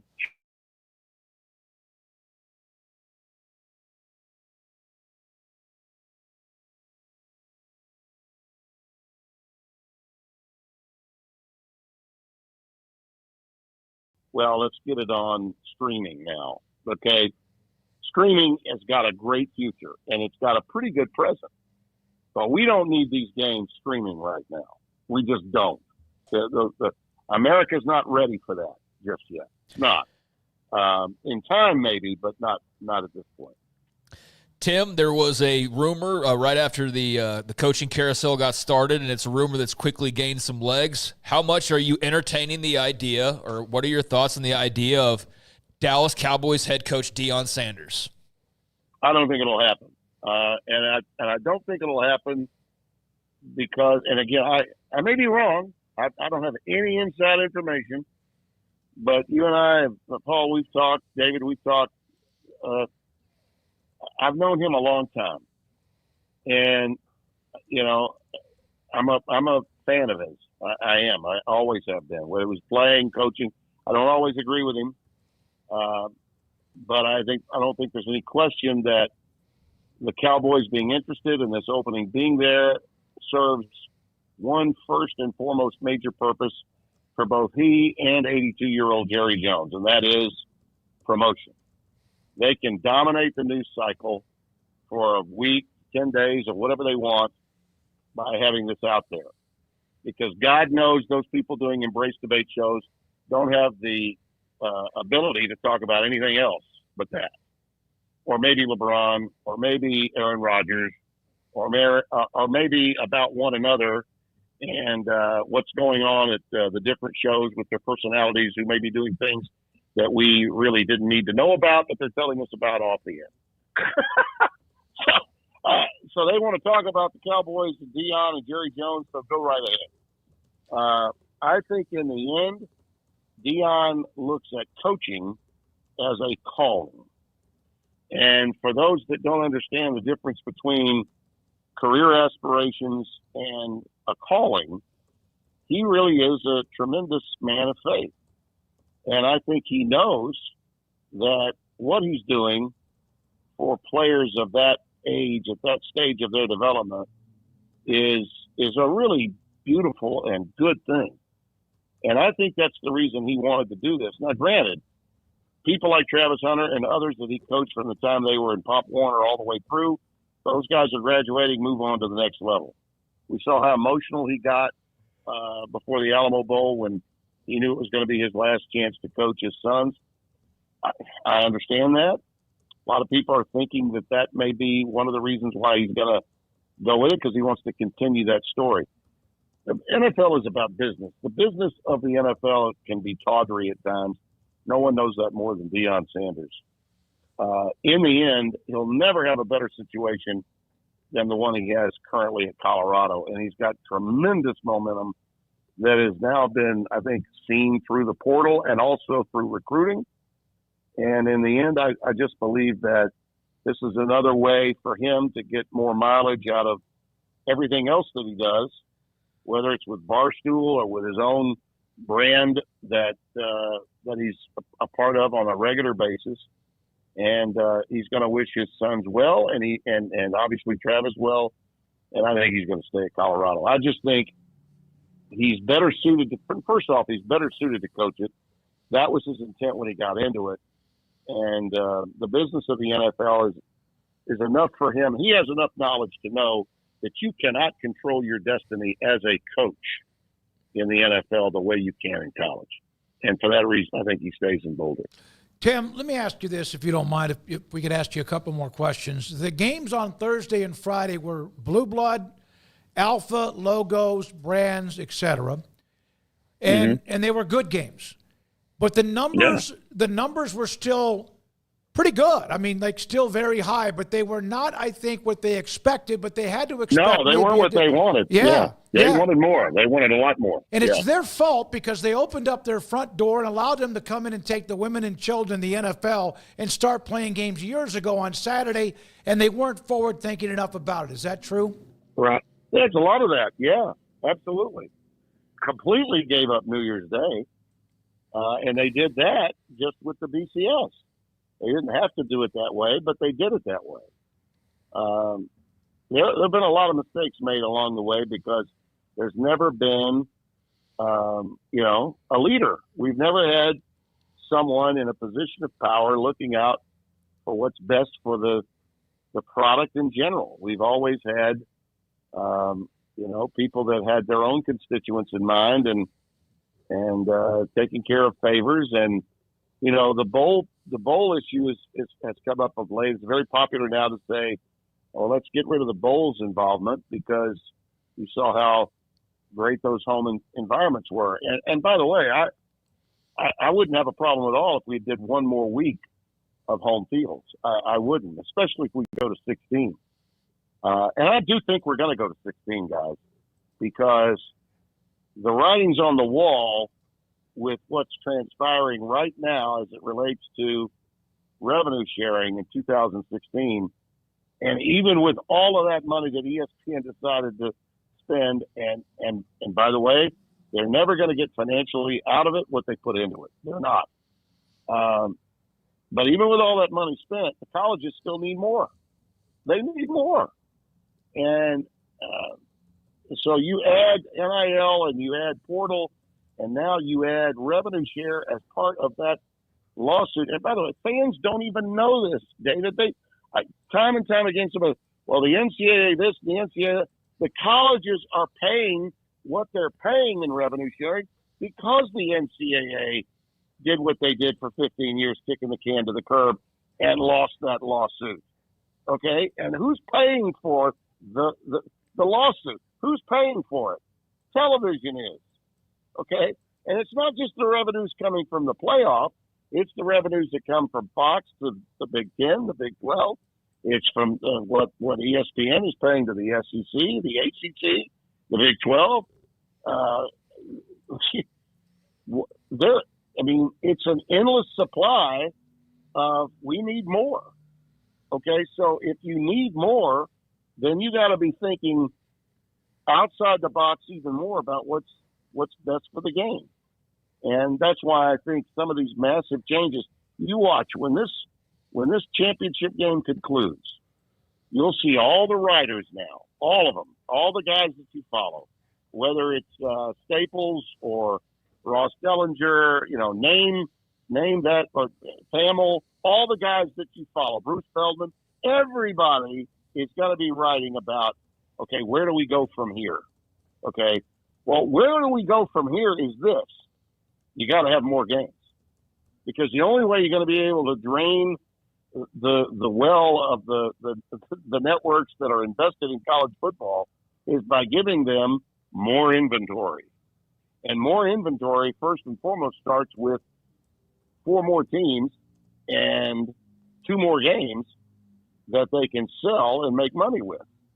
And you don't have to stretch it out another week to add the 4 teams that you're getting buys to. You just make them play. And those teams get to play at home. What's wrong with that? My God, it's a cash cow. And you're letting it go. You gotta take advantage of every imaginable opportunity you've got to make more money.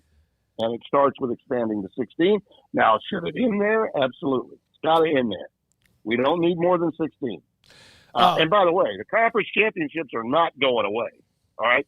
So anybody thinking the conference championships play no part, hell yeah, they do. Mm-hmm. And those games in November that were being played involving teams like BYU and Iowa State and, name all those teams that were threatening to get in, those games were meaningful.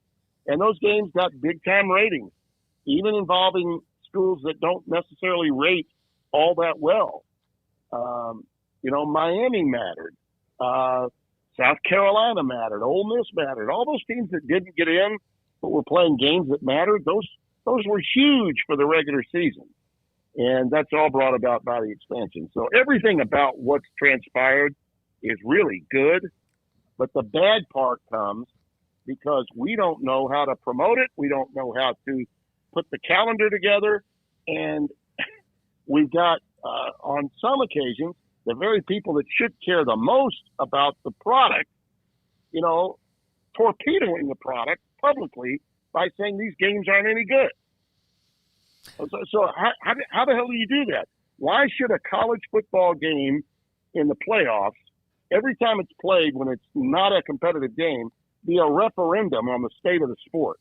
Did we say that when the Dolphins beat the living hell out of when the Vikings got their butts kicked by the Dolphins, or when the Broncos got their butts kicked by Spencer Tillman's 49ers in 1990?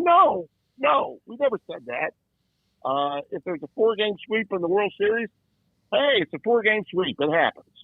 But in college football, one bad game at any level, and it's like, oh, my God. Yep. This is just horrible. This is terrible. And it's the very people that are invested in it that are telling us publicly how bad it is. We got to stop doing that. At some point, the people that love the game need to start talking about the game in a positive light when the game isn't that good. Find something else to talk about other than you're pissed off because you didn't get the brand name that you wanted in the opening round. Yeah, love the game. No matter what conference you're in, no matter who's in the game, love the game of college football, which we all do. Tim, last thing, I know you got in New Jersey. Is there a favorite place you go tonight for dinner? Is there a place you've been to these places 100 times? I have a place in Jersey, but I'm not going to it tonight because I have a Zoom. Shaheen Holloway likes to do Zooms the night before the game. They're having a hockey game at the arena. This is another thing you face in the Big East. There's a hockey game at the Prudential Center tomorrow afternoon.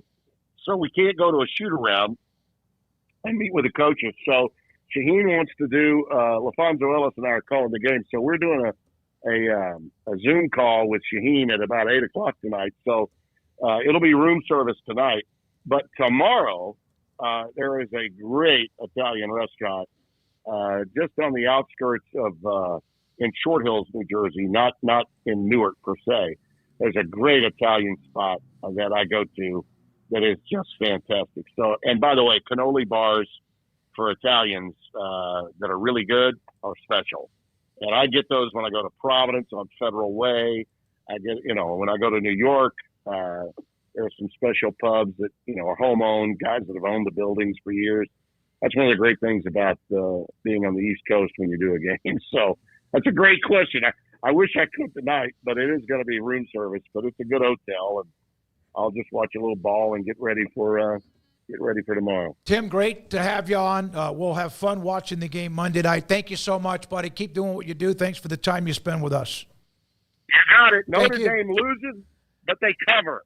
Oh, okay, there you go. Lose, but they cover. I think you sounded like his good friend, the former analyst. Yeah, Bino.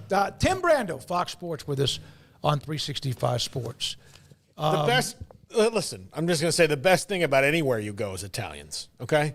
Like, that's just how it is. The best thing about this room is the Italian, I'll just tell you. Andrew's very much Italian. Yeah, so. We've eaten at some really nice places. That place in Vegas was awesome. Yeah, it was expensive as hell. Yeah. Well, but thank you for that. I love the ambience and how that place was set up. All right, Garrett Ross is running the mothership, and then also Andrew is here today. And then we'll have, of course, Monday full throttle of the championship game, Notre Dame, Ohio State, when we come back. Amanda Kristovich and Paul Catalina on yesterday's news about how much of this Title IX does she think actually will play a role or get seriously involved and maybe change some things, and just sports in general, sports business. And this is 365 Sports. Garrett, if you don't mind, can you show those two Chargers? Do you have time to do that? All right. So, Paul, when we were talking about the young man from LSU and about every other athlete that gets themselves, and Craig, we brought this up, is the Chargers are something that you need to know what you're getting. So Ted Teague showed us these pictures, this one here, and there's another one. This is a bad mo-you-know-wo. These things are amazing. We've test-driven them before. They are crazy. I don't know if there needs to be an age limit on who should get behind the wheel, but I'm telling you right now, I'm 65 years old, and earlier this year I drove one of these things, and it's just incredible. Yeah, I think you should have to pass some sort of rudimentary test at least. We can agree, but this is a car for dudes. Yeah. I mean, and I don't say that. Oh, you're saying women can't drive? No, I'm saying you've got to be, you women, you just got to be. It's a grown-up car. Yeah, it's a car for grown-ups. That's for sure. Yeah, you need to pass a maturity test, which means I won't.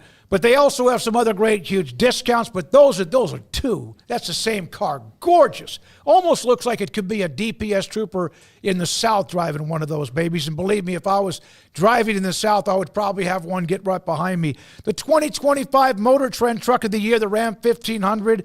A huge shout out for the 7th time being honored with the prestigious award of Motor Trend Truck of the Year. The 2025 Jeep Grand Cherokee Laredo, most decorated SUV in history, starting at $35,925 plus tax, title, and license. The Jeep Compass starting at $25,995. The Wagoneers and the Grand Wagoneers plus 3.9% financing on those. Huge discounts for 72 months. It is there. They are loaded. Cars, trucks, SUVs. Alan Samuels, CEO, General Manager Ted Teague. David Gray, new car salesman and manager. They are great at what they do. Loop 340 east of 84 in Waco. Baylor Scott & White Southwest Sports Medicine and Orthopedics, the team physicians for Baylor Athletics, diagnosing and treating all sports-related injuries, including concussions. These specialists also provide orthopedic services for athletes and non-athletes alike, whether it's knee or shoulder pain, a wrist injury, orthopedic spine care, and even an arthritis and total joint clinic. Trust the doctors Baylor Athletics trust. Baylor Scott & White Southwest Sports Medicine and Orthopedics wants to get you back in the game. Ready to take your business to the next level? Carrion Solutions has got you covered. We deliver world-class IT consulting, including Quest On Demand and Migration Manager, M365 and Exchange migrations, Active Directory assessments, security hardening, and Windows Server upgrades. Our experts specialize in consulting, monitoring, support, and managed IT services. We promise vision, professionalism, and unbeatable value. Satisfaction guaranteed. If you're not happy, we make it right. Remember the name Carrion Solutions. For more info, email sales@carrionsolutions.com or visit carrionsolutions.com. That's CARRION solutions.com. Carrion Solutions IT success guaranteed.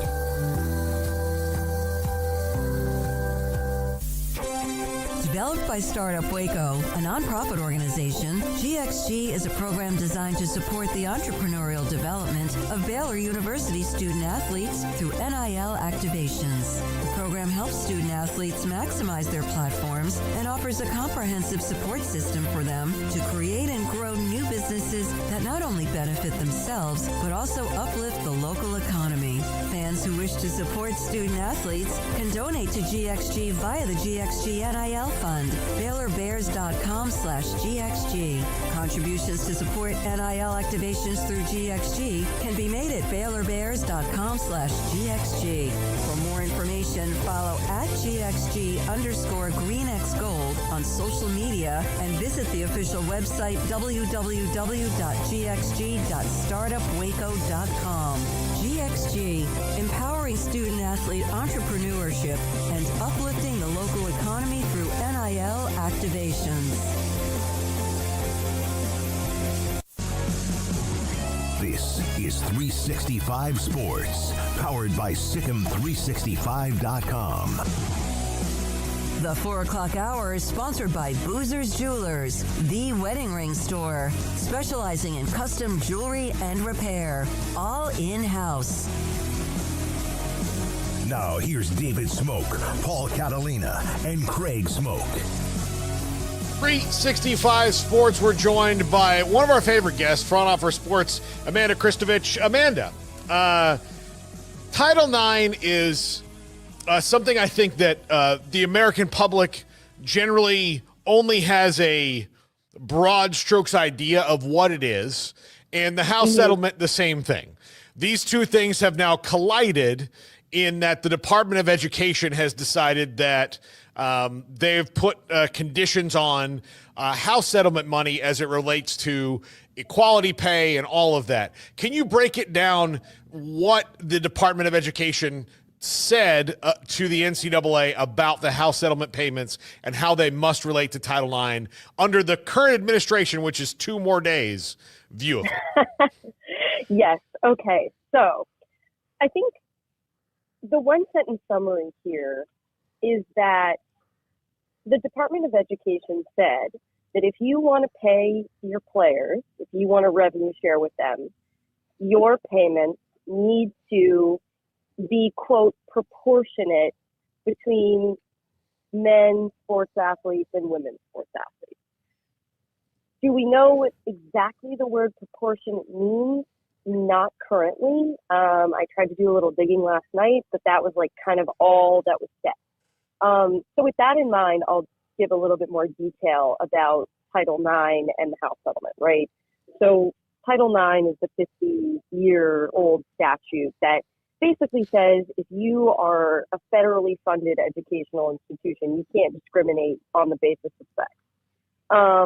It doesn't say anything specifically about sports, but over time it's become the statute that governs equity in sports, you know, in educational settings in high school, college, you know, and even younger, but let's focus on college, right? So that's what the statute is. And then when you add the House settlement to it, there's been this question, you know, the House settlement, among many things, is going to create an opportunity for schools to pay players. But they have to pay every single player in their athletic department, not just the football players and the men's basketball players. So the question has been, is Title IX, the statute that requires equal opportunities in an athletic department, going to apply to how much you pay your players? We assumed the answer was going to be yes, but we didn't know for sure. And what I'd like to point out is interesting is that, you know, college, you know, football coaches and athletic departments have been like trumpeting these plans of we're going to pay our players 75% of all the House revenue. And I've been sitting here going, well, Title IX is going to apply at some point because it applies to literally every other part of an athletic department. So we finally got our answer yesterday. But yes, as you noted, this administration is, you know, essentially a lame duck administration. This is like an 11th hour decision, and I wouldn't be surprised if the second that the Trump administration appointees get into the Department of Education, they're going to completely reverse this or change it or rewrite it. Yeah, I want to try to stay away from like the politics of it all, but it's hard because very simply, the incoming administration and the incoming Department of Education people are being run by an administration that doesn't believe that department should exist. Like, so things 100%. Are going to change. 100%. And it's look, Trump already had an administration that we can look back at for clues about what he's going to do. And it's not partisan to say, that in his previous administration, the Department of Education did not have really strict Title IX adjudication. They didn't put a lot of resources into cases related to Title IX. Whether you agree with that or not is up to you, right? But that's what he did. And in this administration, yes, he says that ultimately he would like to sunset the federal Department of Education. But in the meantime, he's expected to appoint, a Secretary of Education who obviously Linda McMahon hasn't been confirmed yet, but the expectation is that so long as the Department of Education exists, the Title IX regulations are going to be less strict and, less adjudicated than they were in the Biden administration. That's just the situation. Whether you agree with it or not, as I said, is up to you. So, going back to what you said about, what proportionate means. Proportionate could mean, again, part of their TV deal. So whatever the women's sports TV deal is, they get the same proportion of that the men's teams do. Or proportionate could mean split down the middle, 50% and 50%. And then it's not really proportional, then it's subsidized. Again, something I would think the Trump administration is not really a big fan of. So even though we're doing this interview, we're talking about it now, it could all go away in a month before the settlement even gets signed. But is that where the confusion is going to come in for the NCAA of, okay, do we just make sure that, okay, if we're giving this percentage to football, that's the same percentage that women's basketball gets, even though that's a smaller pie that we're giving a percentage of?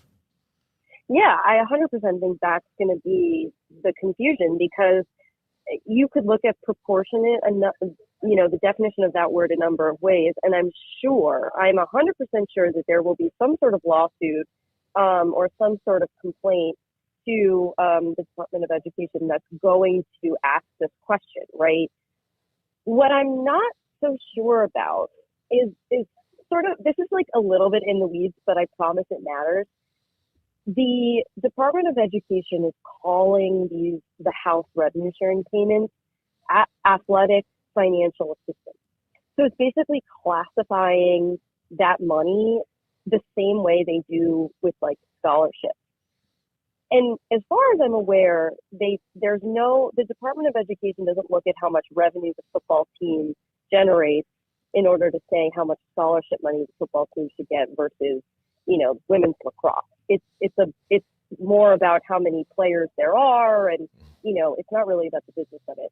So I think that could be another wrench, about like how, if we have to follow how the scholarships are split up, that's how the house payments are going to be split up, And then there's one other thing I've been thinking about, which is there's a lawsuit currently about whether or not Title IX applies to NIL deals. And I don't know specifically how this memo is, or if at all, it's going to affect that case. But that case is like a separate track from a federal agency like the Department of Education, right? Like that becomes the law of the land. That's a court and a federal judge. So there are like even more extenuating factors beyond just Trump coming in and us not understanding quite what this memo means. Like there's even more beyond that is currently in the works to confuse all of them. So, and I saw that NIL also falls under this, right? And it also falls under the athletic assistance, but that's not what NIL is at all by its own true thing. That's outside businesses. Is that just an attempt for them to try and regulate who can give this money and how they're connected to university, like boosters? So yes and no. They're basically saying the only quote NIL money that has to be categorized as financial assistance is NIL money that the school gives the players. So like those revenue sharing statements. It was interesting because they didn't like literally the memo said essentially they haven't decided whether outside third party deals, even from boosters like NIL collectives, they haven't like decided if that if those deals have to follow Title IX, but they sort of hinted that there is a legal mechanism for a school to be punished if a third-party organization that is affiliated with it is not being equitable. So we don't really, like, it doesn't really mean anything now. It's kind of a threat, and it's a threat made by a lame duck agency, essentially, that is about to completely change its political bent. So, like, as of this exact moment, collectives don't have to follow Title IX, but essentially the DOE is saying, like, they might in the future, and an athletic department should, I guess, like, pressure their collective to be more Title IX compliant because the athletic department could get punished. Is this one of the more confusing things that you've had to cover in this whole mess? Yeah, I would say so. I would say it's right up there with when I first had to learn about antitrust law when I was covering the Alston Supreme Court case. I would say these are the two most complicated things for sure. So, you're headed to Atlanta, correct? Am I to understand that, or am I wrong? Yes, I am sitting in the airport right now. So if you hear any announcements or people yelling, that would be LaGuardia in New York for you. One of my least favorite places not New York City, not New York City. I love New York City nearly unconditionally, but LaGuardia Airport is not one of my favorite places to be, which I think it's not anybody who works there. You could make $1 million a year and hate going into LaGuardia Airport because it's a nightmare. JFK, same thing. But I'm curious your thoughts on the game we have coming up and what you think the playoff has maybe illuminated for the entire college sports world about what they're missing out on, what they may change, and all that. Yeah, I mean, the biggest sort of business-related thing that I see about the future of the playoff is these first-round home games were so successful and so popular. There's been sort of a conversation about whether or not in future iterations of the playoff there should be more rounds played on campus. And, look, those 4 games we all talked about how they were blowouts. I do think that was a bit of a fluke, right? So let's put that aside for a second. Mm-hmm. I understand that, the New Year's Six Bowls have a very sort of financial, legal, and cultural relationship to the college football playoff, but I would be shocked if there wasn't a push for more on-campus games. How do I feel about the national championship? Well, first of all, look, I love football as much as the next person, but this has been a long playoff. I was just talking to my editor yesterday. I mean, this is longer than March Madness, and March Madness is 68 teams. This is only 12. So, I feel like the scheduling, and the concern about whether that impacted the ratings for the semifinals, they might have to talk about that. But I think the game that we have, I couldn't ask for a better game, in my opinion. Maybe I'll be kicking myself for telling you this, but I'm kind of thinking that, like, I don't know. If I were a betting person, I'd put my money on Notre Dame. There's just something about them. So that's what I think, and I might regret it come Tuesday morning, but you can lose this recording on Tuesday if I'm wrong. Oh, sure. I promise I'll do that. Look, Notre Dame, like everything in my brain, I feel like you do. Everything in my brain says this is Ohio State. Notre Dame's got too many injuries, but I can think of 4 or 5 teams throughout the last 25 years or so that won it, and they had those same kind of things going on. The one I compare them to the most is 2000 Oklahoma, who, if you watch 2000 Oklahoma play, like there were a lot of times you're like, I don't know how good they are, but they just kept winning. And the same thing looks at like Notre Dame. There are things that they are elite at, but they're not like across the board, 2019 LSU, like, dear God, get out of the way or you're going to get run over.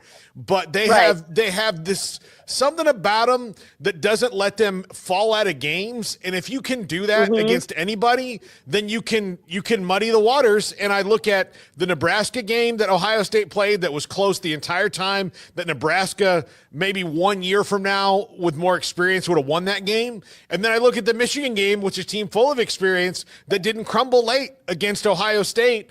And I think Notre Dame's going to try to make it like that. 100%. I mean, look, I think maybe it was after the quarterfinals, maybe when Riley Leonard was like, look, it wasn't pretty, but we got the win. And to me, like, that's them, right? It's like, it's not always pretty, but they're somehow managing to pull out wins, whether the entire team has the flu, whether they have injuries. I mean, it's been unbelievable. So, yeah, I mean, I was 3 years old during the 2000 Oklahoma run, so I can't speak to that, but I'll take your word for it.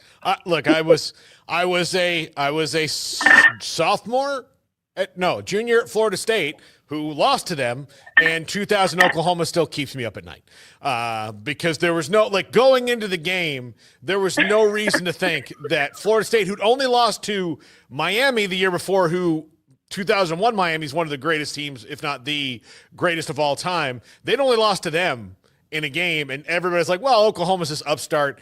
FSU or Miami, whoever plays them, is just going to run through them. And then Oklahoma muddied the game. It was like 13-2, some kind of terrible score, and won the game behind it. Last thing for you. I saw you mention that the NCAA gets all this stuff happening at the same time. This was released the weekend before the CFP. And then the House settlement is finalized first weekend of the NCAA tournament. Is that what it is? It's actually the day of the men's national championship. Oh, my gosh. Is that hearing? Yeah.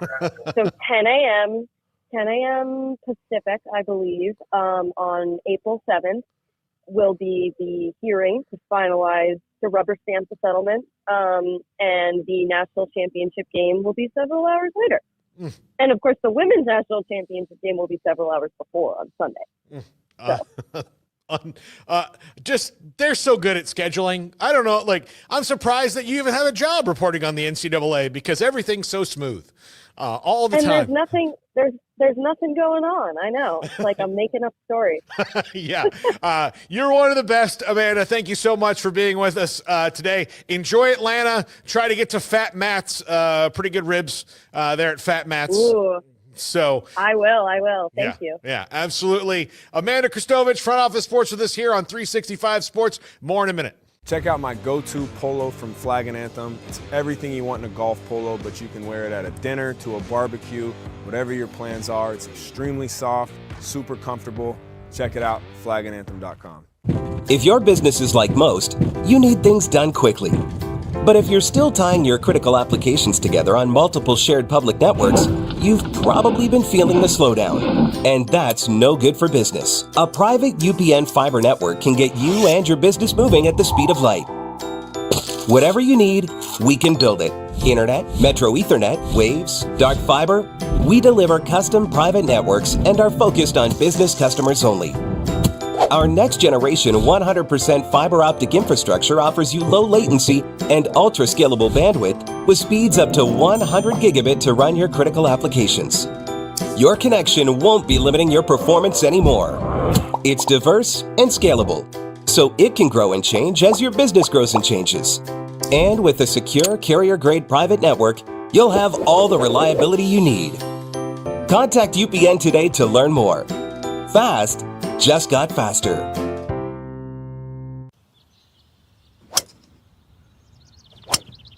That's far. So much forgiveness. Wait, did you say forgiveness like far? Or forgiveness like forgiveness? Forgiveness.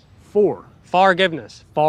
Forgiveness. I'm hearing far. Forgiveness. Like forgiveness. Forgiveness? Forgiveness. I'm still hearing far, but whatever. Introducing Stealth 2 with more carbon for more forgiveness. Forgiveness. Just hit it.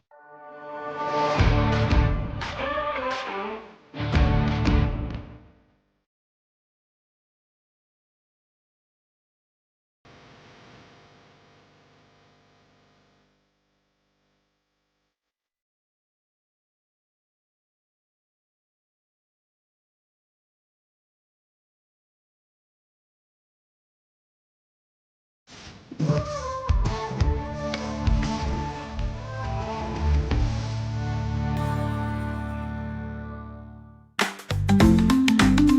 ready for epic savings at Best Buy. Right now, you can save up to $700 on select Alienware and Dell gaming products. Perfect for leveling up your gaming experience. Plus, grab the latest Android Google Pixel at an unbeatable price. Don't miss these incredible deals. Shop now at bestbuy.com and upgrade your tech today.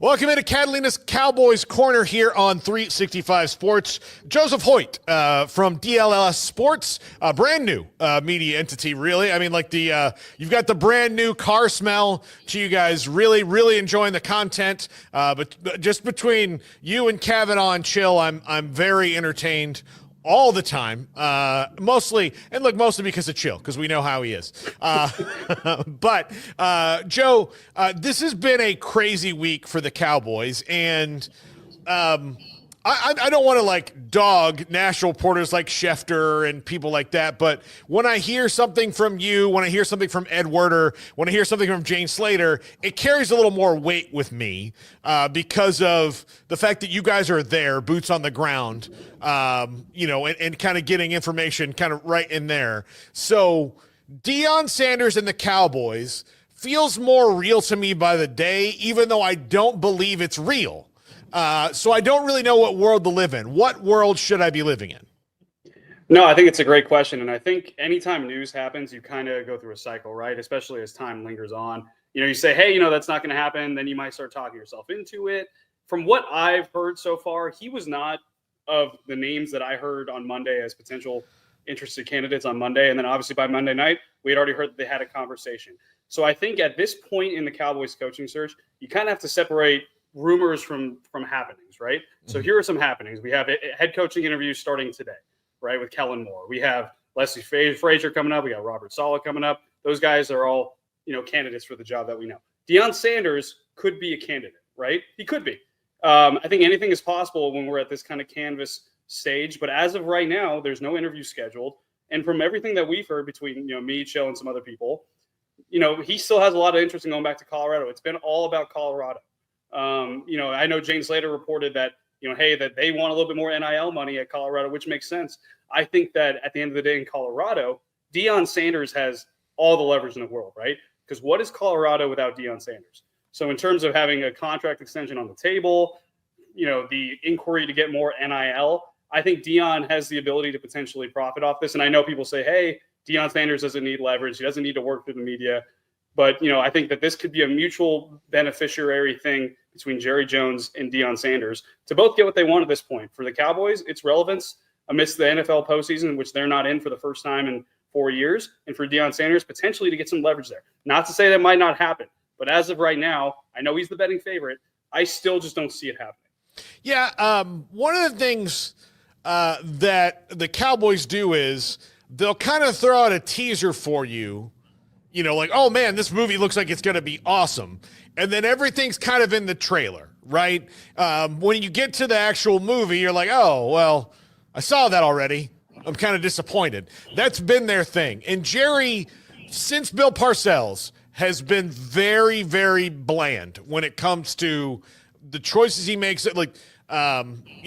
Wade Phillips, they've all had varying levels of success, but Wade Phillips, Jason Garrett, and now Mike McCarthy were not what you'd call inspired and creative choices. They were the path of least resistance given the candidates that are out there. Is part of this Jerry's unrealistic view of what the Cowboys really are?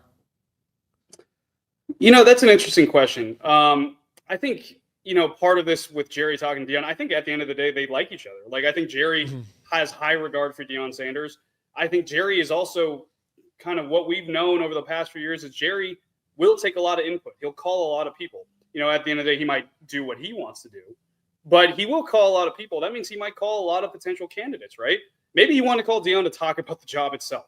What do you think could work into it? They've had conversations, obviously. So, I think the wild cardness of Jerry Jones too, while the narrative of that is kind of contradictory to what's actually happened in terms of the last coaching hires, as you kind of illustrated, there is always that factor of like, well, what if Jerry decided, all right, now is the time to kind of turn, everything on its heels and do something crazy. Speaking of Jane, she shared a clip today, or someone shared it with her, that was from, an interview with with Jerry, talking about the time he actually decided to get Deion Sanders and how they just pushed everything into signing bonuses. And they did a very minimum salary contract that was kind of contradictory to the norm back then. And it was a very, very bold move. That is kind of the Jerry Jones that, really sparked this narrative that hasn't really been a thing. We talk about going all in. Clearly that didn't happen this past season. Jerry Jones, if he were to hire Deion Sanders, it would be kind of a flip back to the old Jerry Jones. I just still don't see it happening, but anything is possible. I think that's what he needs. But honestly, I really do think that's what he needs, because this version of Jerry is dull. That's not the Jerry we can. Look, he's 82. I guess you can't be 65-year-old Jerry or 55-year-old Jerry forever. So at 82, you can't really be the same wildcatter that you were, which is ultimately why I think he'll pick someone that's more of a safe hire, because it's just what his deal has been. Yeah, I think it's possible. I think if you look at human nature, right? I think when you get older, you start to say, hey, I could still be the guy that I was 10 years ago, right? I could still be the high school football player that I was. Then you go out and run a 40-yard dash, tear your hamstring, and then you're reminded, oh, wait, this is why I can't do that anymore.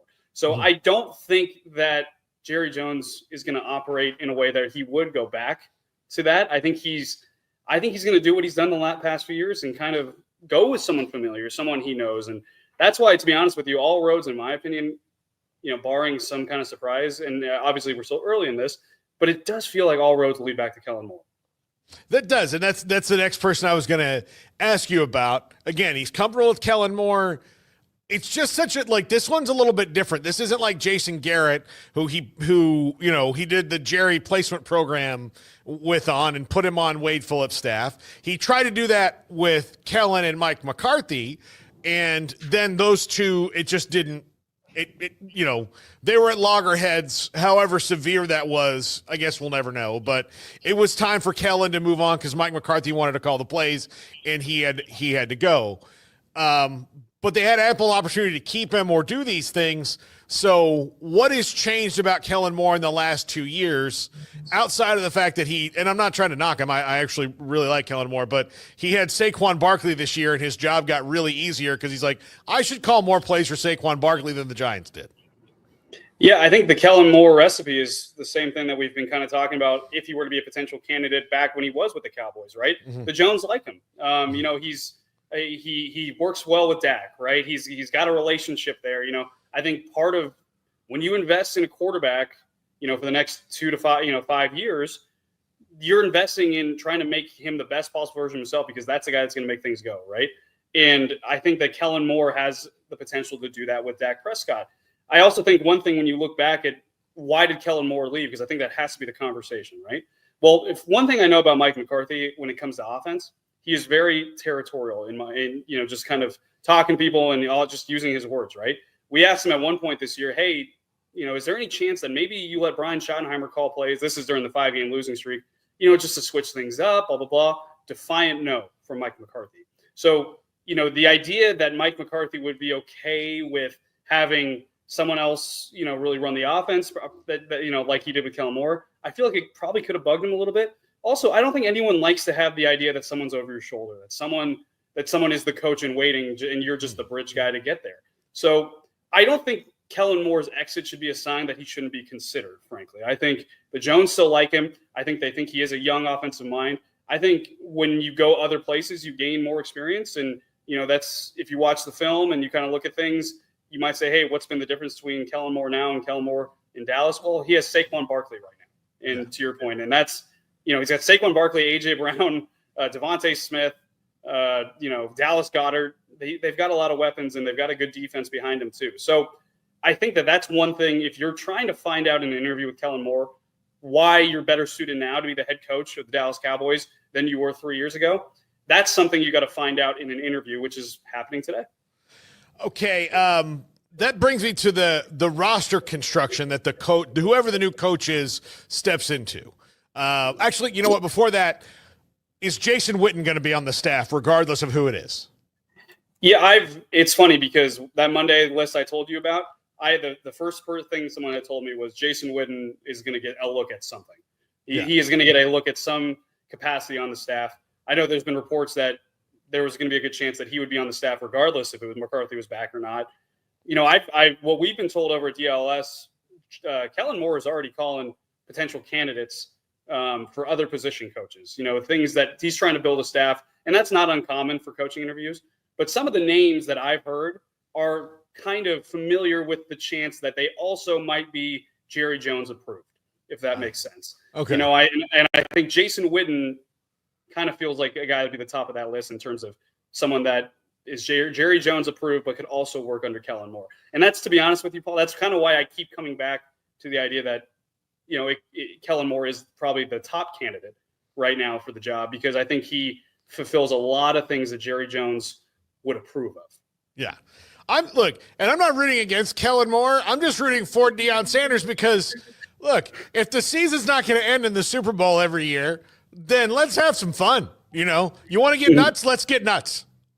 Yeah, and that's what Deion Sanders would bring to you. But, you know, I think it's funny because, and I was having this conversation with Jesse Hawley, one of my co-hosts today, the more that time goes on with Deion Sanders, the more I'm almost talking myself into it, right? Yeah. I think what I've been told is that the Jones have a lot, and this is obviously on record too, the Jones have a lot of admiration for what Dan Campbell specifically has built in Detroit, right? Yeah. A CEO-type head coach, not the X's and O's guy, but a guy who's tough, a guy who has a standard, and a guy that motivates a locker room. It kind of sounds a little bit like something Deion Sanders could do. I think the question is with Deion Sanders, you know, the success he's had at Colorado, building a program that was nothing before him, that's solely dependent on him. Is that just talent based? Is that just acquisition based? Is that just the Louis and Gucci I'm bringing with me to Boulder that is now looking really good because they're really, really good players? Is that having the Heisman winner in Travis Hunter, right? Or does Deion Sanders have the keen ability to get the most out of his locker room, to get the players playing at their absolute best, to motivate, to be that type of leader a la Dan Campbell? I think that's something. It's funny because that's something you'd want to find out in an interview, right? You'd want to, and maybe Jerry Jones doesn't need it. He knows Deion well, and he probably thinks he has the answer to that. And realistically, if he wanted to talk to Deion, he's down the street, you know, in the offseason. He's got homes here. We saw Shedeur Sanders at a Dallas Mavericks game a couple nights ago. It wouldn't be difficult to find that out. But that's something, if I'm trying to decide, is Deion Sanders a legitimate quality head coach who could expand upon what Mike McCarthy's built? That's the question I'm asking. Was it talent acquisition of Colorado, or is he getting the most out of his players?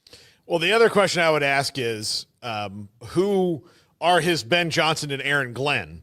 Because that is, look, the fact that those two guys have been up for head coaching jobs the last 2 years and either one of them could have their pick this year speaks loudly to Dan Campbell's ability to recruit coaches and let them do their job.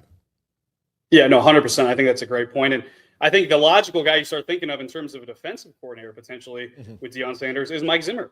And, you know, I think that's a guy who caught some momentum late with the Cowboys. Once he really figured out, hey, I'm not trying to bridge what Dan Quinn did. I'm trying to do what I've been known for doing, right? You know, he said that, it's funny, I keep coming back to the last interview we had with Mike Zimmer, and there was two takeaways from it. One, this wasn't a very enjoyable year for him, right? His first year back. It's funny, the grass is always greener, nostalgia is so bright, but then sometimes when you go back to some place where you've kind of had your footing, you realize, oh man, you know, this is not exactly what I thought it would be. I think that there is an element to that. And as Micah Parsons said, he kind of might be ready to ride off into the sunset. But he's also, you know, he told Tom Pelissero he's open to coming back. He's open to all possibilities. He's obviously close with Deion Sanders. There's a support, you know, relationship there. I think that is something you could have as your defensive coordinator. I think the question with Deion is, who do you bring in to be your offensive coordinator? You know, could you go get someone from a Shanahan McVay system like a Brian Griese, you know, who's a QB coach in San Francisco, or one of the other young guys in LA? Could you get Clint Kubiak? Could you go somewhere else? Could you get Brian Johnson from Washington, who has a relationship with Dak Prescott? and make him the OC? You know, like these are questions with Dion, and then I think that's a fantastic one that you've asked.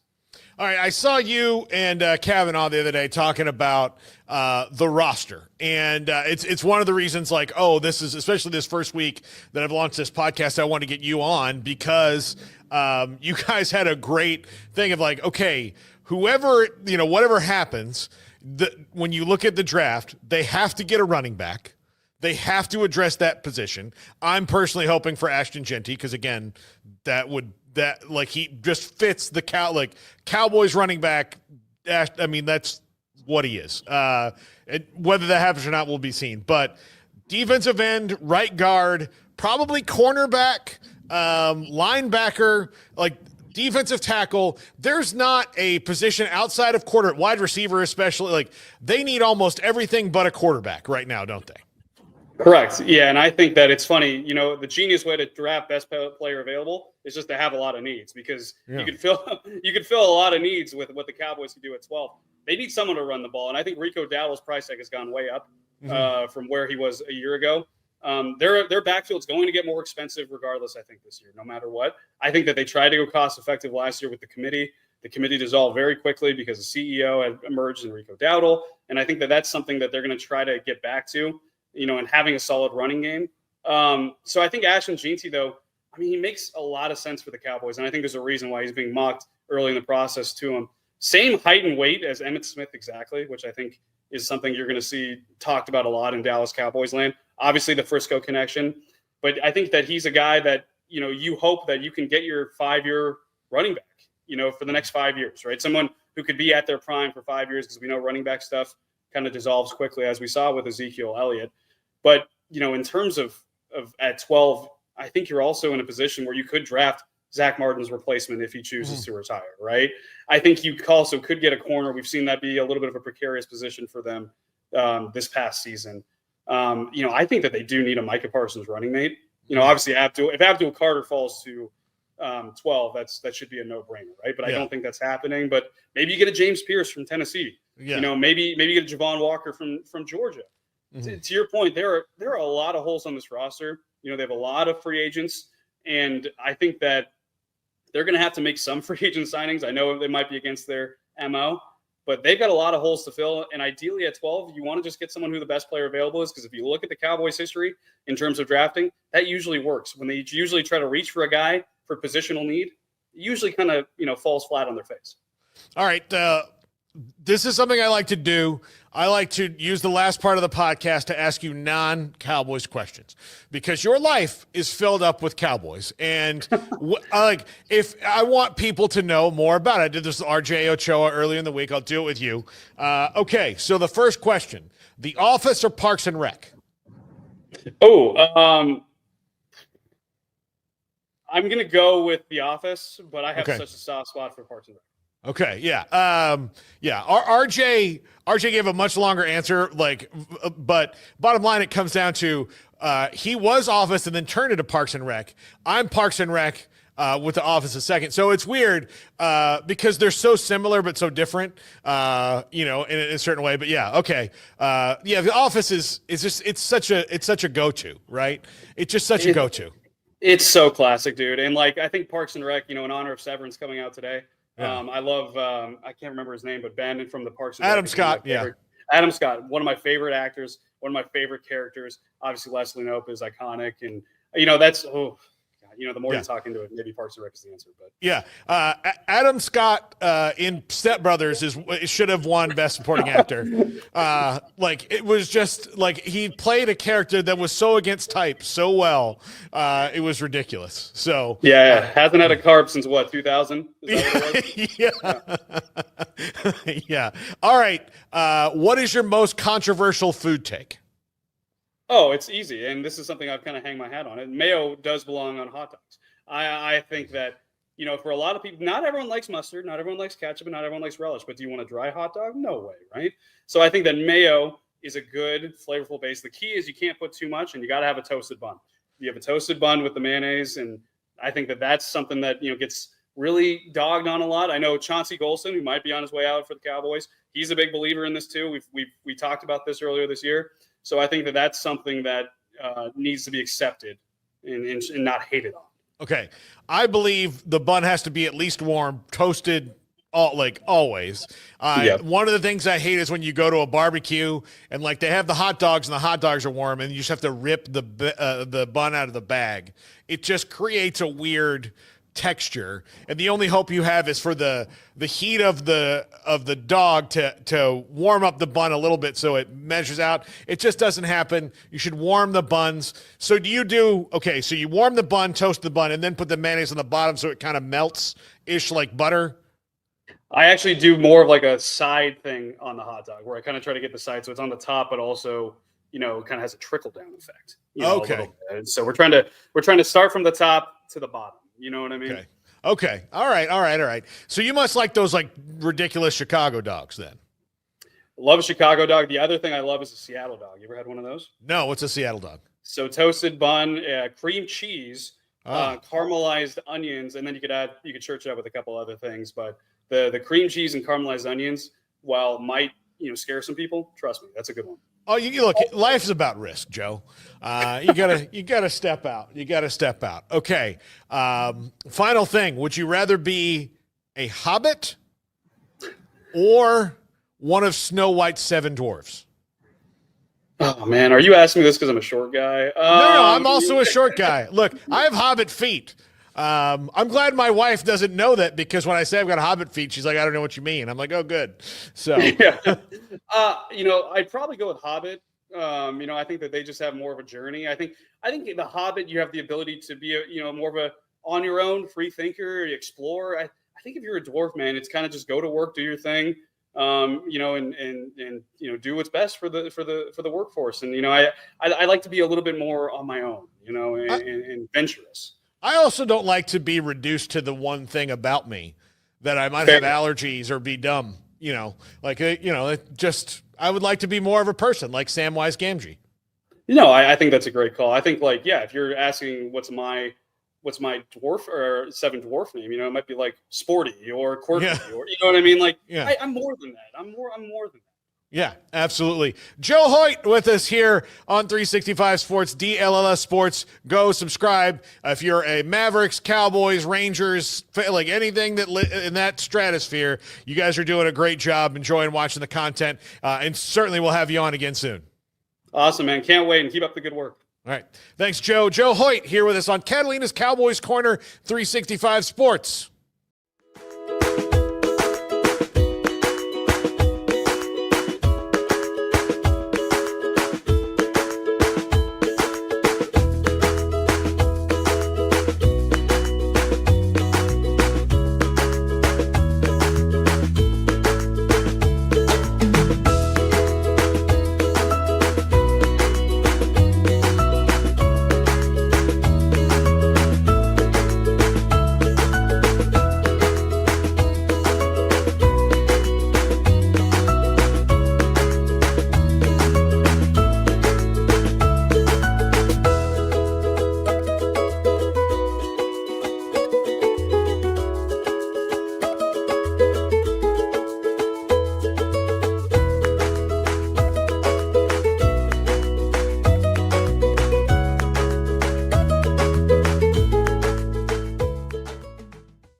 If you're looking for a wheeled cooler, this is the Arctic 52-quart ultralight wheeled cooler.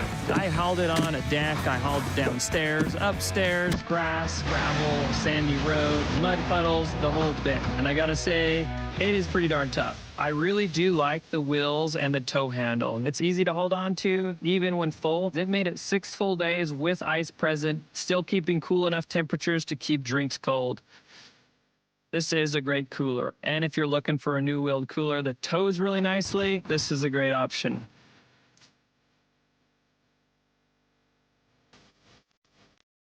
If your business is like most, you need things done quickly. But if you're still tying your critical applications together on multiple shared public networks, you've probably been feeling the slowdown. And that's no good for business. A private UPN fiber network can get you and your business moving at the speed of light. Whatever you need, we can build it. Internet, Metro Ethernet, Waves, dark fiber. We deliver custom private networks and are focused on business customers only. Our next generation 100% fiber optic infrastructure offers you low latency and ultra scalable bandwidth with speeds up to 100 gigabit to run your critical applications. Your connection won't be limiting your performance anymore.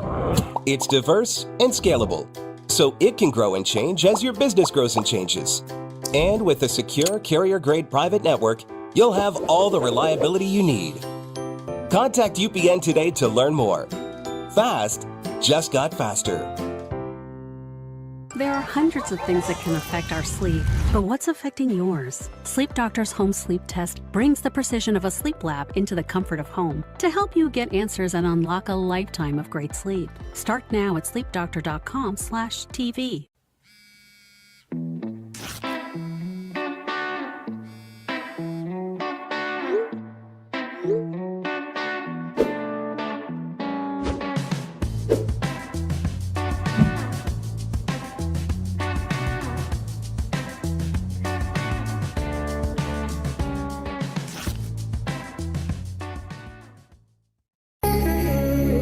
It's time for Paul Catalina's Top 5, brought to you by Texas Beef House. Where's the best beef in Texas? Your house when you order from Texas Beef House. Unleash the flavor of Texas raised Wagyu. From our pasture to your plate, TexasBeefHouse.com.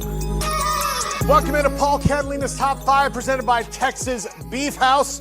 Go to bitonbeef.com. Use our promo code 365sports. These are my top 5 keys to a Notre Dame victory. And if you're wondering, Paul, are you going to do Ohio State? No. Ohio State has one key to victory. Be Ohio State. That's all they have to do.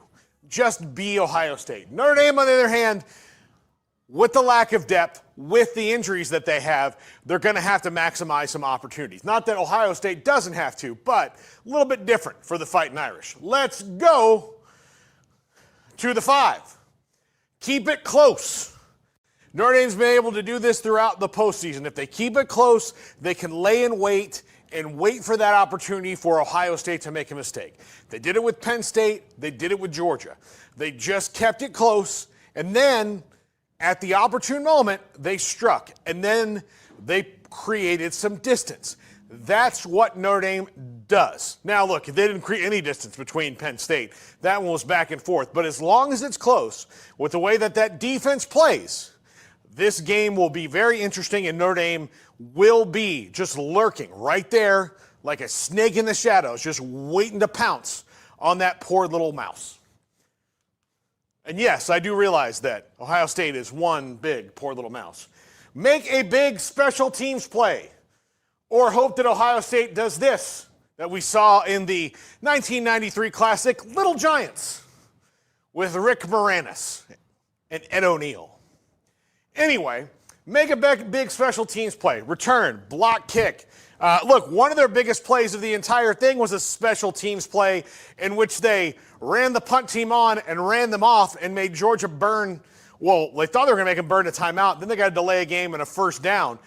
Those are the kind of things that are going to have to do to Ryan Day to make this thing really interesting. Big special teams play. And Notre Dame has really, really good special teams. They've been able to block kicks. They've been able to return kicks. They've been able to kind of befuddle the opponent all year long. And Jeter is back. Mitch Jeter is back and healthy, and their field goal kicking problems are solved. Number 3, get Jaden Greathouse the ball. They don't really have a true number 1 receiver at Notre Dame because they don't really throw the ball all that prolifically. They're not bad at it. It's just not really what they do. But this guy, as we saw in the Penn State game, has really amazing ability. And if you get him the ball in space, he can make things happen. If you give him the ball 3 to 4 times, I'm not saying target him 20 times like he's Jeremiah Smith or something, but get him the ball, let him move in space, let him use his big-time athleticism. He's a guy who matches up athletically really well with Ohio State. Get him the ball, see what happens. Number 2, maximize Jeremiah Love. He is not 100%. You are not keeping him off the field, so make sure that when he's in the game, you maximize those plays. Get the most you can out of him, whether it is carrying the ball or as a decoy. He is the heart of that offense, even more than Riley Leonard. because of the way he's gritted out and toughed it out the last 2 months of the season playing on that really bum knee. Jeremiah Love is the spark plug to the offense. Maximize the time you have out there with him, and then let the other running backs pick up the slack like you've been doing. And number one, Riley Leonard needs to be peak Riley Leonard. What I mean by peak Riley Leonard, doesn't matter what happens at any point in the game. The next series is the next series. Whether they scored, whether they punted, whether they turned the ball over. Riley Leonard is a master at the next series is the next series. That's what he does so well. Plus, he's tougher than a box of nails. He is just that guy. And when it comes down to it, you want this dude in your foxhole. That's a lot of metaphors all in a row. I realize that. It's almost the weekend. But if Riley Leonard is peak Riley Leonard, Notre Dame is probably going to win this game. That's going to do it for the top five. That's going to do it for the show. Have a great one, everybody.